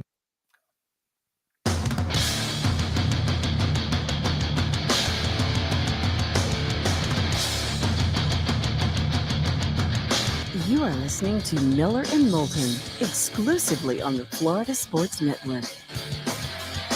And now here's Mark Miller and David Moulton. It is the bonus hour of Miller and Moulton on this final day of February. Thanks for being with us. Miller and Moulton, Florida Sports Network, floridasportsnetwork.com. If you're just joining us, we talked with David Samson, top of the 7 o'clock hour. We talked with Jeff Cameron, top of the 8 o'clock hour. If you missed either or both those interviews, download them. Our podcast, readily available, floridasportsnetwork.com. Well, there's no way around it, Mark. FGCU men's basketball season came to an end last night. And for a team that was 13-4 midway through the season with some quality non-conference wins and off to a 3-1 start in conference play, to lose 11 of their final 15 to finish 10th in the A-Sun and to go out in the play-in round to a school that was a Division II program just last year. Man, what a tale of two seasons. Absolutely. Watched bits and pieces last night. I was flipping between the hockey game and that game. They got down early. It was a close game throughout, but they played from behind for the majority of the game. They held Queens, and it's Queens University in, I believe, is it Charlotte? I know it's in North Carolina. College in Charlotte, I believe. Okay. And they held Queens to 31% shooting from the field and lost. Which, A, showed how poorly they shot, but also, B, that's really tough to do. But if this were the Dan Patrick Show, stat of the day, dun, dun. I've never seen this before, Mark, and I'm not kidding. Just like you probably broadcast over 1,000 hockey games, I've done over 1,000 basketball games, men and women. In fact, I may have done 2,000. I've never seen this stat before. Offensive rebounds, 13-0. That's really hard to do. They missed 33 shots and couldn't retrieve one of them. They weren't close enough that they couldn't get a bounce, a deflection. David, they missed 24 threes for crying out loud. Those things tend to fly around a little bit. That's a staggering statistic. Out-rebounded by 14 total, 13-0 on the offensive glass. And that's typically an effort stat. Typically. Yeah, it is. It is. Rebounding and defense are effort stats. And they finally come up with a good defensive effort to hold the team to 31% shooting. I mean, lately during this losing skid, they've been allowing teams to shoot anywhere from 48 to 54% from the field. But now to actually get stops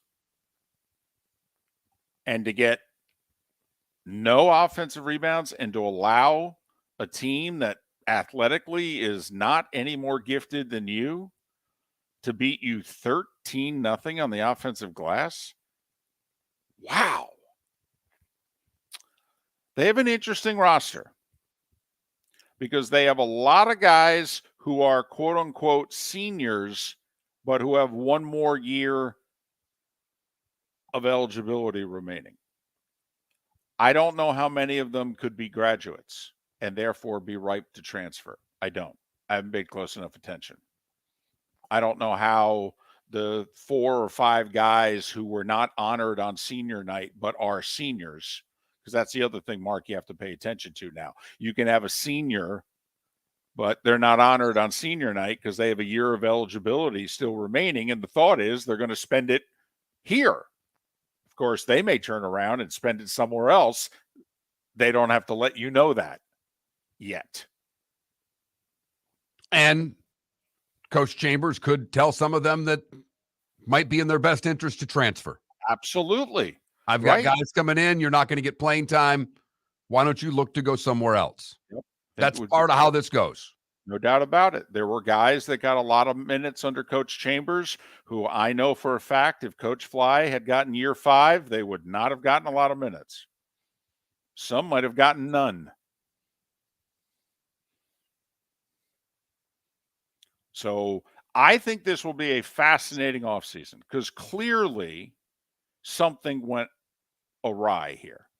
Coach Chambers publicly has only said we had a lot of injuries in the second half of the year. When we were whole, when we were healthy, we were 13-4. Down the stretch, we were not healthy.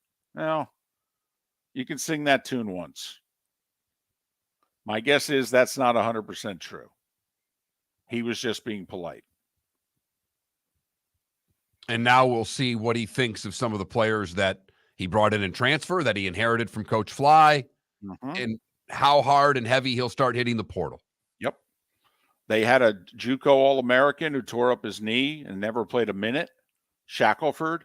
Okay. If he sticks around, he's a promising player.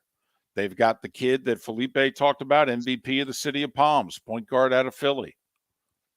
I mean, you could see, and Felipe, his name, we don't. Ramir Barno. You could see Barno, Johnston, and Thompson, wicked 3-guard lineup or 2 guards and a hell of a wing. If Zach Anderson comes back, I mean, they got 2 centers in Andre Weir and Dakota Rivers. Dakota's technically a senior. So's Johnston next year. So's Anderson. Okay. Will these guys stay? Will they leave? Johnston's already transferred once. I think he can only transfer again if he's a graduate, and I don't believe he will be. But, this is the world we live in nowadays. I mean, you have no idea who the coach is going to bring in over you, and the coach is kind of tenuously holding on going, we think we keeping everybody? Who do we think's leaving? Cyrus Largy, Mark. He's a kid out of Miami. He was starting at the beginning of the year, got hurt, came back, played 5 to 8 minutes a game. Can't imagine he was thrilled with life in the pursuit of happiness when the season ended. Does he stick around be a 5th-year senior, probably a captain? Or does he go, you know what? I had a good run. I'll finish somewhere else. But whatever the reason, from a great start to a pathetic finish, there's no way to mince words about it. Barely making the ASUN tournament and getting bounced by Queens College last night. FGCU is done, and it's not even March. For what it's worth, and it turned out not to be worth much, FGCU was picked 4th in the coaches poll. They were picked 4th in the media poll. Liberty was picked to win by both the coaches and the media. Liberty finished tied for 1st with Kennesaw State. For the record, the coaches had Kennesaw 8th and the media had them 6th. The coaches and the media did not have a good preseason poll, Mark. Just like we talk about the college basketball and college football preseason polls and how upon further review, oh boy, yeah, they got Liberty right. I mean, picked them 1st. They finished tied for 1st. It's like me picking Chase Elliott in a race, for crying out loud. It's not that tough to pick Liberty. Exactly.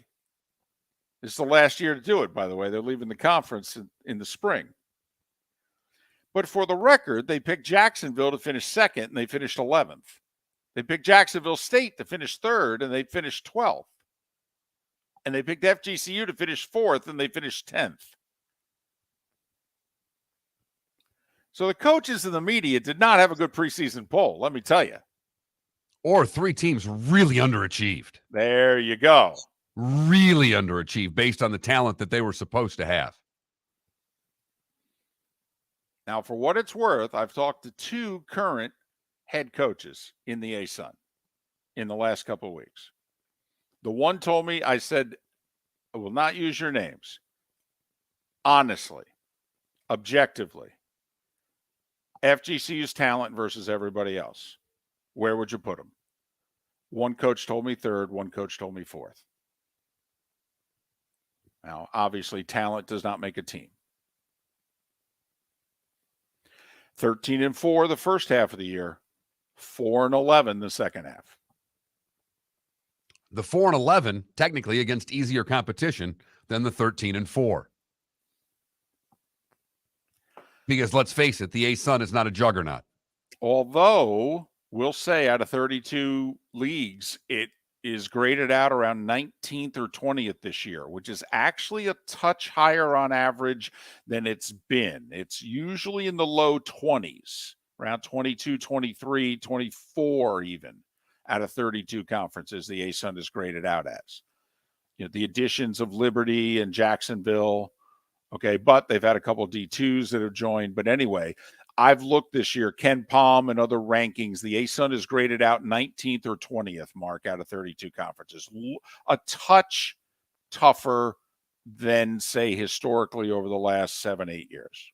Right. They beat USC first game of the season. They did, who right now is a tournament team. In fact, FGCU is killing USC's net. Killing. Okay. Andy Enfield was rooting for FGCU to continue that 13-4 run when his team was not a tournament team at the time. A couple of conversations we had, he's like, FGCU's helping our net. Then USC gets their act together. They start winning a bunch of games. FGCU loses 11 of the last 15. Last time I talked to him, he said, hey, get those guys to turn things around. They're killing our net. Pac-12's killing your net, Andy. Yeah, it's not helping. Pac-12's killing your net. I'll break this to you gently, but it's the Pac-12 that's doing it. It's not the one game you played against FGCU, although that may not be helping. Well, right now they got a net in the 200s. They're like, you know. So USC's on the bubble. Let's look at their resume. Holy blank, they lost a home game to a team with a 223 net. But so anyway,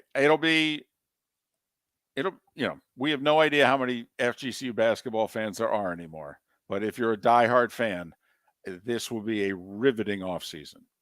I'll be curious how many stay. Text to the show, 21,000. Did you know FGCU's season ended last night?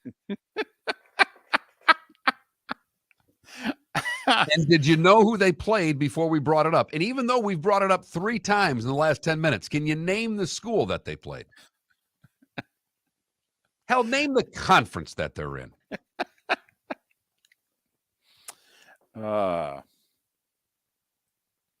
There you have it. Miller and Moulton. So a very disappointing finish. The women, meanwhile, going to, be ranked in a top 25 poll that comes out later today. David Moulton for Napa Auto Parts, and Napa Filters. Insist on Napa Filters for your vehicles, or if you're a do-it-yourselfer, only buy Napa Filters. Napa has a filter for almost anything on earth that moves, whether it's motorcycles, foreign and domestic cars, vans, SUVs, earth-moving equipment. You get the idea. Napa Auto Parts, Napa Filters. Insist on them for your vehicles, or if you're do-it-yourselfer, only buy Napa Filters. Mark Miller for SWFL Golf Carts, or online, flgolfcarts.com. If you're looking for a golf cart, an e-bike, or an e-motorcycle, go visit Alex and the gang at SWFL Golf Carts. flgolfcarts.com online. Check out their whole inventory. If you're looking for a custom cart, they can take care of you. 2-seater, 4-seater, 6-seater, they've got you covered. E-bikes, nobody better for value and service. E-motorcycles, check them out. Again, flgolfcarts.com. flgolfcarts.com. The waterways of Naples are a beauty to behold, and the Bayfront Inn has multiple ways for guests to enjoy the water and have some fun. Gather your family and friends and enjoy a leisurely day on the water with a pontoon or deck boat. If you prefer to explore the waterways without a motor, the Bayfront has canoes, standboards, and kayaks. At the end of your journey, enjoy lunch or dinner at the Bamboo Tropical Bar and Grill. The Bayfront Inn. Something for everyone. On 5th Avenue in Naples. Located on the East Trail, locally owned Naples Tiki Bar and Grill is an outdoor eatery next to the Hitching Post Shopping Center. Island-inspired food with a true tiki theme. The best place in Naples to enjoy the beautiful weather in Southwest Florida. The Naples Tiki Bar and Grill offers a great menu for dine-in or takeout. Enjoy our famous pulled pork, huge burgers, and tiki bar cocktails. Don't miss happy hour every day from 3 to 6 and live music 7 days a week. See you soon at the Naples Tiki Bar and Grill, 11498 Tamiami Trail East. You are listening to Miller and Moulton on the Florida Sports Network.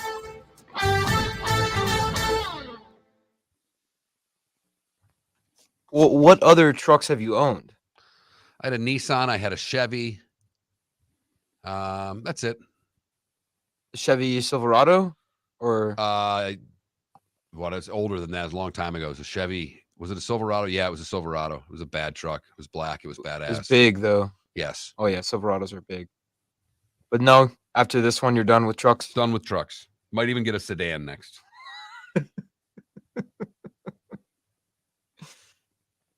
Save money on gas. I'll tell you that. I'm assuming the truck doesn't do too well with 20 gas. miles to the gallon. That's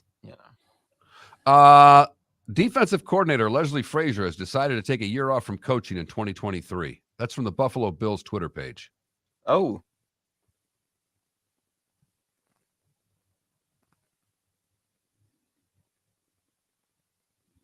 Yeah, McBain just sent me that because he's wanted Leslie Frazier out. He goes, "Hey, I got my wish."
Yeah, my kid told me I think he's buying season tickets to ECU baseball. How about that?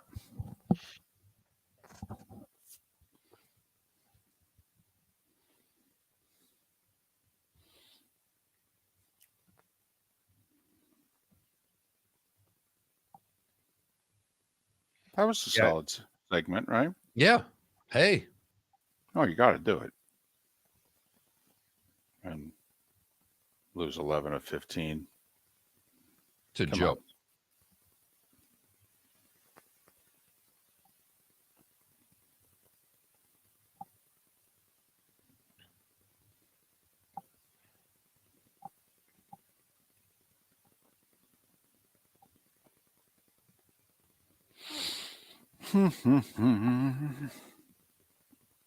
I'll buy one, Guillermo, the minute you move back to Southwest Florida and let me buy your huge mansion for you. Hire me as your realtor, and then we can get a Tesla with my commission. Otherwise, I don't see a Tesla in my future anytime soon. I work for the Florida Sports Network. Hello. One step above Wendy's, I think. Hey, what were you going to say at the top of the hour there? You look like you were about to go into something, and No. I don't even think I could see you driving a Tesla. Do you see your? No, I'd drive an electric vehicle, but I wouldn't drive a Tesla. I don't think they're. I hate the way they look. Would you drive an electric truck? I don't like cars enough to care. Of course, I would. Because they have an electric F-150 now. It's badass. It's amazing. You can fit like 4 golf clubs or golf bags in the frunk.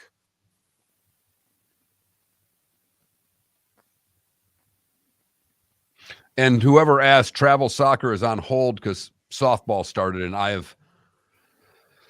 was talked into helping coach.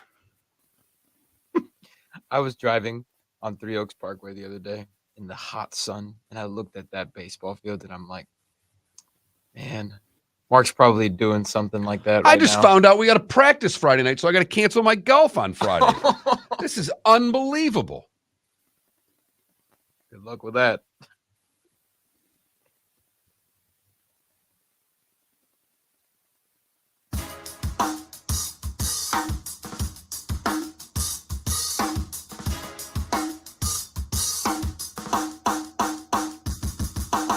Welcome back to Miller and Moulton, only on the Florida Sports Network.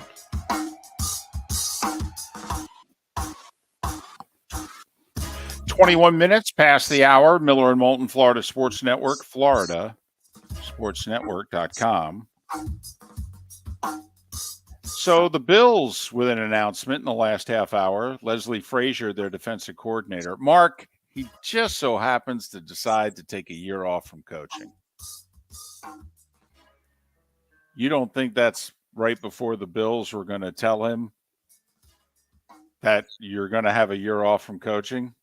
Every Bills fan I know is probably ecstatic right now hearing this news. I heard it all year long from Bills fan.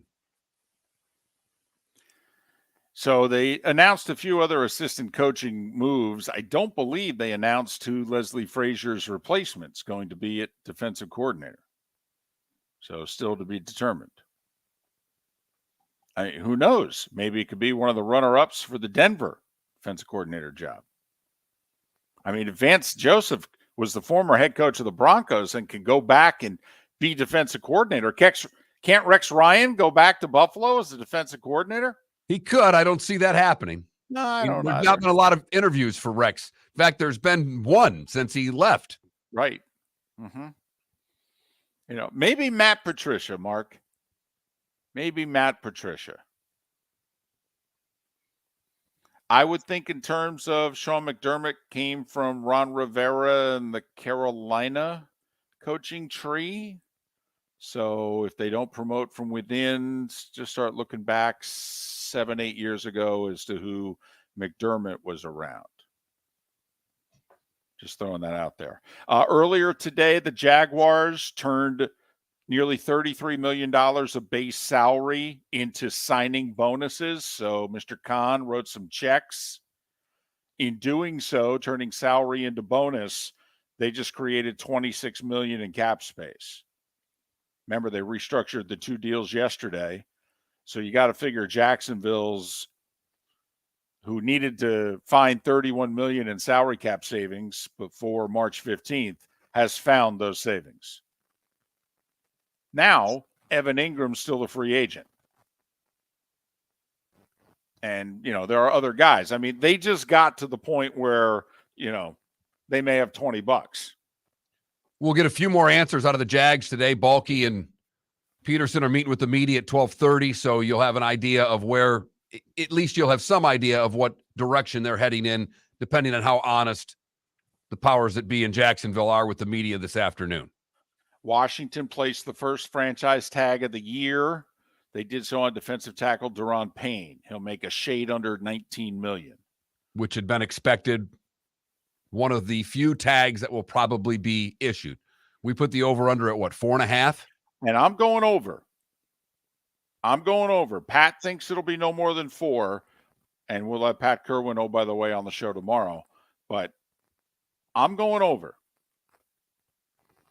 I don't think the Jags are losing Ingram either. I don't think they want to take a step back with their offense. I think they'll sign Ingram. Ingram has expressed interest that he wants to stay. He was terrific for them. They got a little something working between he and Lawrence. He hasn't resurrected his career yet where he's going to go get big money on the open market from someone. I think it makes sense on both sides for him to stay there. Now, Dalton Schultz, Mike Gesicki, Evan Ingram, they could all be available. If you're Jacksonville, do you like one over the other? Do you like Ingram more because you've got some continuity with him, et cetera? He was a force by the last 6. During that winning streak, Evan Ingram was a big factor. They add Calvin Ridley to the offense. How much more does Jacksonville need to add offensively? Or if you're the Jags, do you just devote this offseason to defense, defense, defense? Trevor Lawrence takes another leap and, next thing you know, seriously, let's just say the offense performs at the same level, only the quarterback's level raises a whole other notch, so therefore he brings the rest of the offense with them.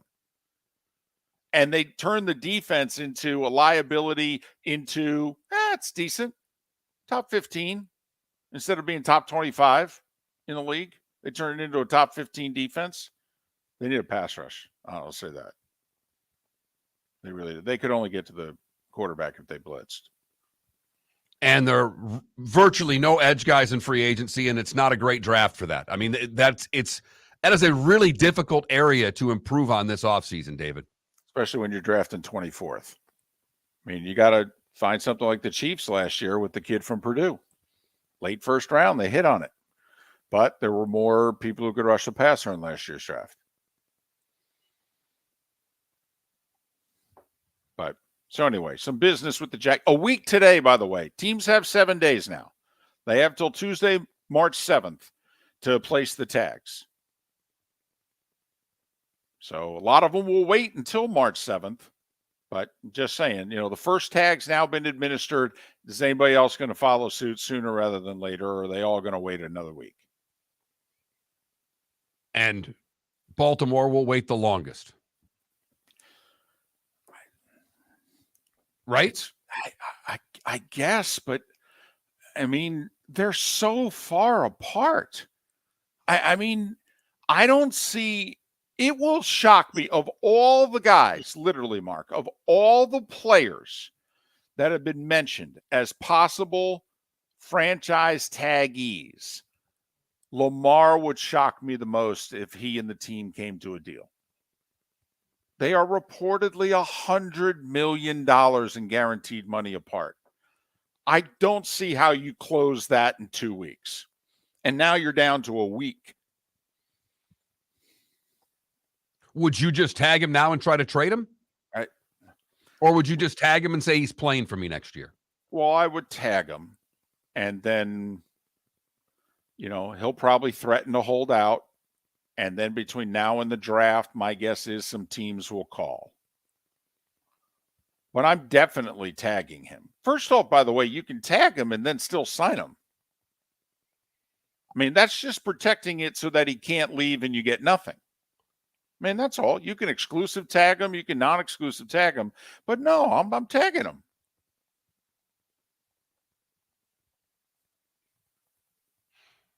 I'd have it done already. I don't see any reason why to wait if you're that far off.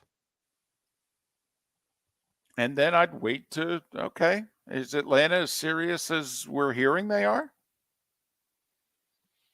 By the way, I'm exclusive tagging Lamar. Yeah, I'm not losing him.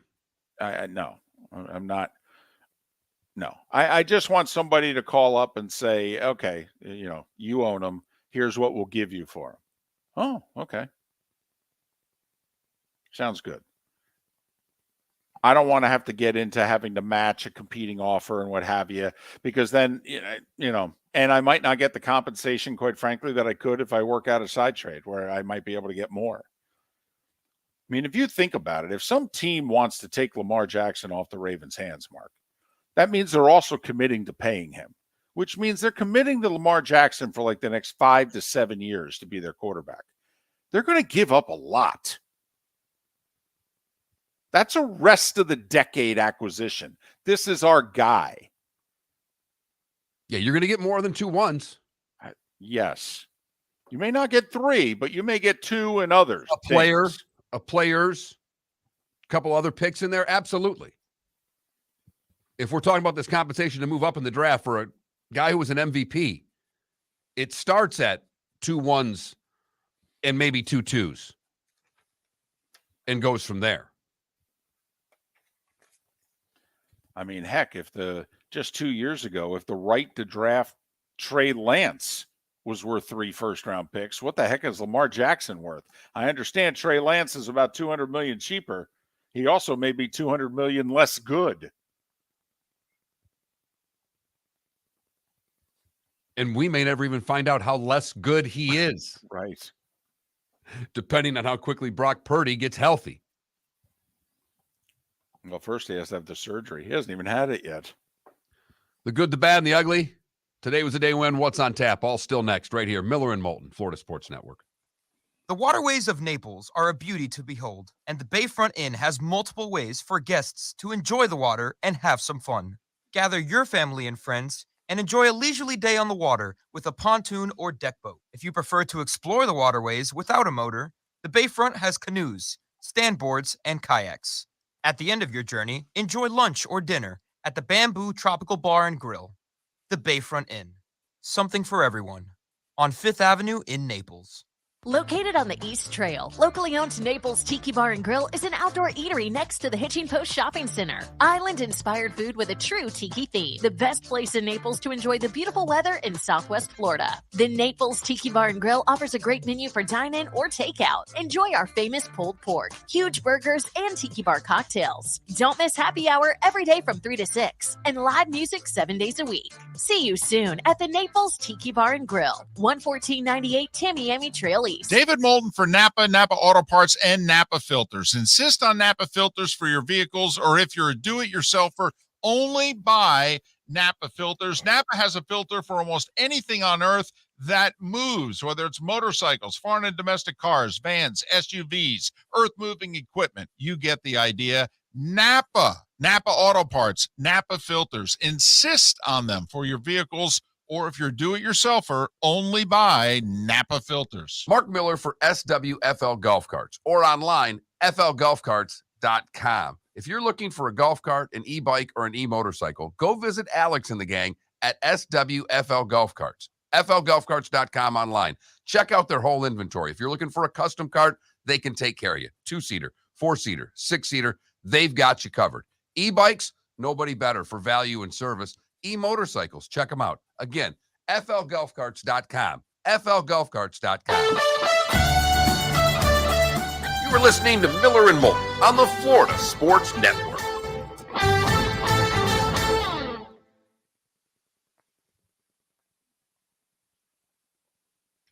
That Braves Stadium is beautiful. Yeah, it is. Oh my goodness. If you ever get a chance to go, lovely concourses, the beers and the food. You're talking about the actual one? Or... I'm talking about in Atlanta. You're talking about Northport? Yeah. Oh yeah, no, we went to Northport. Well, again, it's like kind of the same format, dimensions. But yeah, the one in Atlanta. Yeah. The Atlanta one's a lot busier. It's really nice. I've heard. I went to Turner Field in 2016.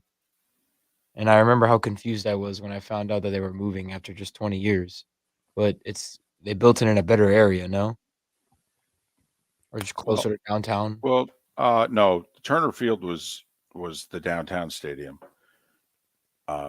This one's out near Kennesaw. This one's out in the suburbs. It's in a different county. But that county agreed to pay to build the stadium, so the Braves went there. But there's almost like a mall around the stadium, kind of. Well, yeah, they built the area up around it. But yeah. But yeah.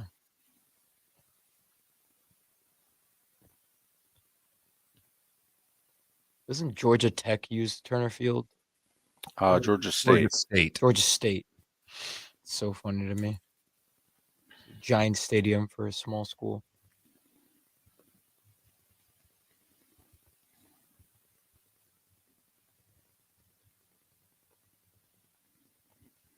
By the way, if I put my headset down and leave during this, don't be alarmed. It means that the bug lady has showed up at our front door.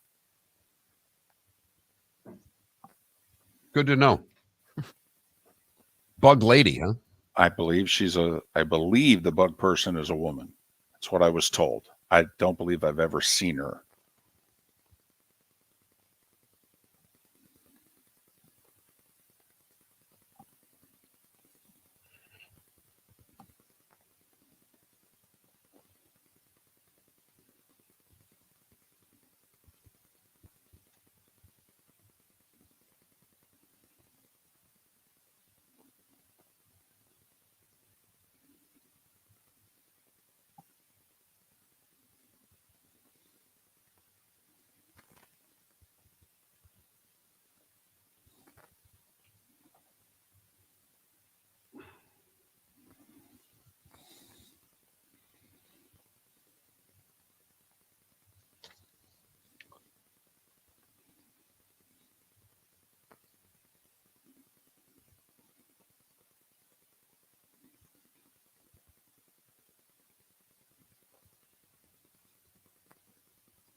Your boy Luke is 24 today, Felipe.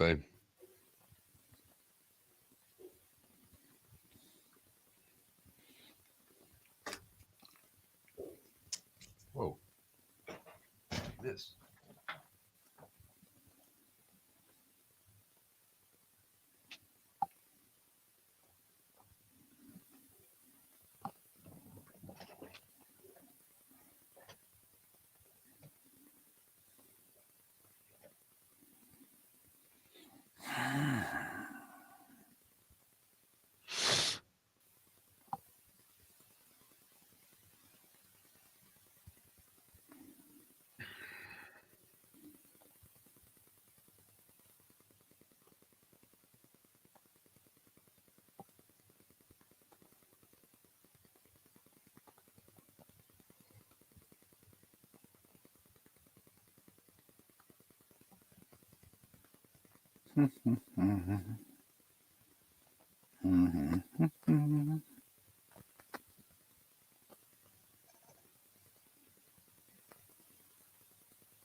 Insects.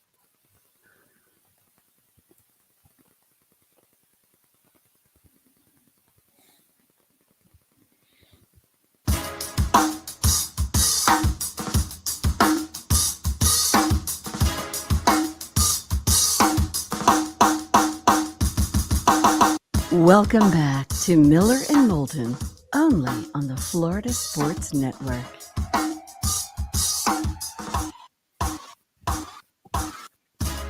Home stretch, 22 minutes before the hour, 17 until we're out of here. Miller and Moulton, Florida Sports Network, floridasportsnetwork.com. Seth Everett, Pat Kerwin, among those who will join us on the show tomorrow. So there. We warned you. Yes. Very lively 8 o'clock hour. Before then, we'll see. First day of March, hump day. We'll figure it out. But right now it is time for... It's time for someone to take back this segment, if for no other reason than to stop David from talking about Meghan and Harry. Here's Mark Miller with Today Was the Day When. Should be a big day in your household, David. It was today in 1784 that John Wesley charters the Methodist Church. Yep. I brought that up to her this morning. I said, hey, it's a big day for you. She said, yeah, a lot's happened since then. Yeah, get in line. 1827, the first commercial railroad in the U.S., the Baltimore and Ohio Railroad, is chartered. You know, the B&O, space on Monopoly. Today in 1849, the first boatload of gold rush prospectors arrive in San Francisco from the East Coast. Today in 1878, Congress overrides Rutherford B. Hayes' veto of the Bland-Ellison Act requiring the Treasury to buy a certain amount of silver and put it into circulation as silver dollars. 1940, the first televised basketball game.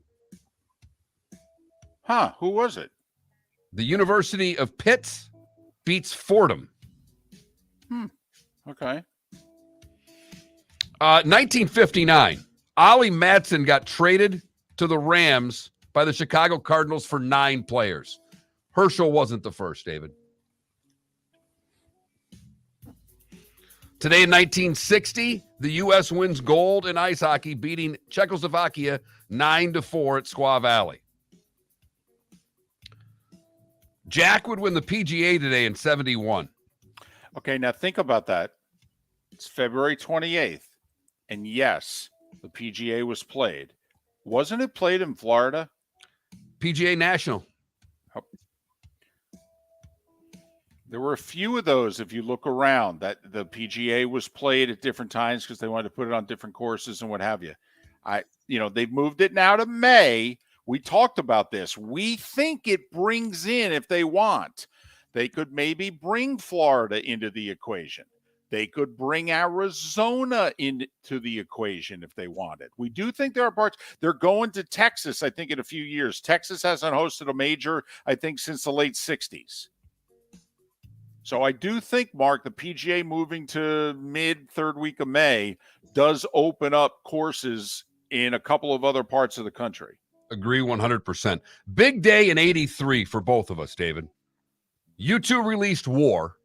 Oof. Right? Oof. And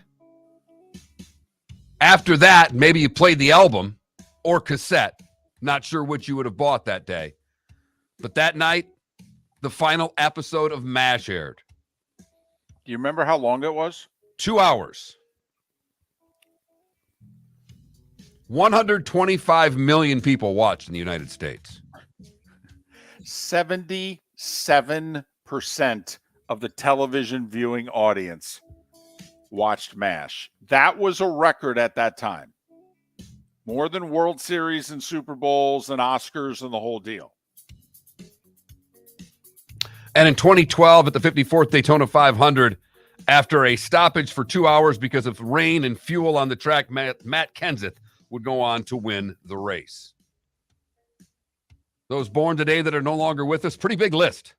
Bugsy Siegel, Hayden Fry, golf analyst Peter Allis, Stones guitarist Brian Jones, Frank Bonner. I only did this for David and I. You may have no idea who that is. It was Herb Tarlick. Thank you.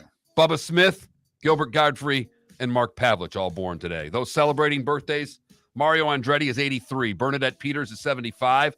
Ricky the Dragon Steamboat is 70. Brian Billick is 69. Adrian Dantley is 68. Friend of the show, Jared Bednar, is 51. Eric Lindros is 50. And Luca, Phillies boy, is 24 years old today. 24. What's his I'll make career I'll make you a prediction, Felipe. Luca asked to be traded before his 25th birthday. Ooh. A little first round exit this year. Cause turmoil. Kyrie leaves, goes to the Lakers. Luca takes a look around at what they do in the offseason. They get off to a rough start next year. Luca says, get me the heck out of here. They're 1-3 since they got Kyrie. And that's today was a day when? What did I miss, David? Let me tell you, we got a lot going on today. DNA discovered today, 70 years ago. Huh. Waco was 30 years ago today. And Pope Benedict resigned 10 years ago today. I mean, it's not often that a Pope says, yeah, I'm good. It's like, you got this job for life. It's like the Supreme Court. He's like, no, I'm good, actually. Wasn't he the only Pope ever to resign? Yes. Or the first one since like the 3rd or 4th century. 600 years, yes. He was the first one to say, I'm good. Yeah. Now, he was 85 at the time. He knew when he got the gig, though, it was for life. Correct. That's part of the deal. Right. I mean, how many Supreme Court justices do you see give it up? No, they die. They die, Scalia died on vacation, RBG there. She died. She didn't give it up. She died. Not giving that gig up. We give it to you for life, which means death. You've heard folks elsewhere mock Florida is gonna Florida. Well, Mark Miller sees it differently. He calls it the good, the bad, and the ugly. What you got, Mark? I hope everybody just took that line in for what it was worth. We give you life, which means death. It's a different fair or foul pole. How do we want to interpret this? It's the foul pole. Well, if the ball hits it, it's fair. We go to Sanibel for the good. Where it happened early this morning, the Sanibel Lighthouse has been lit again. All right. 5 months since Ian, and the Sanibel Lighthouse is lit. Now let's work on the rest of Sanibel and Fort Myers Beach. For the bad, we go to Newark, where Saratis Cloughton tried to board a Newark flight just before the end of last year. He attempted to board the flight with an AR-15, handguns, a taser, and a fake U.S. Marshal's badge. Probably went to the right airport to try to not get caught. It was a flight destined for Fort Lauderdale. TSA agents discovered 2 Glock magazines, in addition to all of the guns. He was arrested on the spot and could get 10 years and a fine of up to $250,000. Gotta admit, man. I mean, they make you throw out your bottle of water. You think you're getting an AR-15 and a couple of Glocks through? I mean, I know it's Newark and they're a little lax in security there, but man, that's a lot all at one time. I mean, one of them I could see, but all of it at one time? For the ugly, we go to Bunnell, Florida, where a routine traffic stop turned into a drug bust. Both Anthony Pezza and Tiffany Chapman, who were pulled over in the car, were asked to exit the vehicle and asked if they had any narcotics in their possession, to which they both said no. No, of course not. Upon searching the vehicle, they found various drugs and drug paraphernalia. What? And it was at that point that Chapman decided to let the officer know that she had some drugs on her person as well. Jeez. When they searched her at the jail, from her body cavity, she had 11 grams of meth. Oh, boy. They'll do some time. And another day in Florida in the good, the bad, and the ugly on February the 28th, 2023. Is this where when the officers ask you, do you have any drugs on you, do you go, what do you mean by on you? Which usually brings some unnecessary attention onto oneself. Which pocket are you speaking of? Right. Uh-huh. What do you mean by on you? On me? No. In me? Possibly. Maybe. Possibly. Mm-hmm. 10 games in the NBA tonight and 10 games in the NHL. How about that? TNT doubleheader, Lakers and Memphis early. No LeBron, hurt foot, going to miss a few weeks. Just when the Lakers got to within a half a game of the play-in. Take a look at the Lakers' schedule the next 2 weeks. I don't know how many times they're going to be favored, to be honest with you. The nightcaps, Minnesota and the Clippers. Minnesota stuck in the play-in. They're not getting out. Mark, I'm just throwing this out there because this is the, negative part of me. The Spurs have lost 16 in a row, and yet they don't have the worst record in the league, which tells you how bad Houston is. Spurs are in Utah. They've lost 16 straight. 16 in a row. Yeah. And if you take a look at their schedule the rest of the way, I don't know if they'll be favored in more than they have like a home and home with Houston. They may literally only be favored in one of their remaining games. And Pop, they are clearly tanking. Clearly. Pop, they're not even hiding it. So, anyway, got that going for you. College hoops tonight. Gators are a 2-point favorite at Georgia. Their NCAA hopes are done. Done. They got to win the SEC tournament. That's the only chance they have. They do. It's interesting, though. Would you lay the 2 on the road with the Gators? They lost their best player. Georgia? They haven't won a game since they lost their best player. Georgia sucks. I understand. Well, Georgia has a winning record. Florida doesn't. It's interesting. Iowa at Indiana.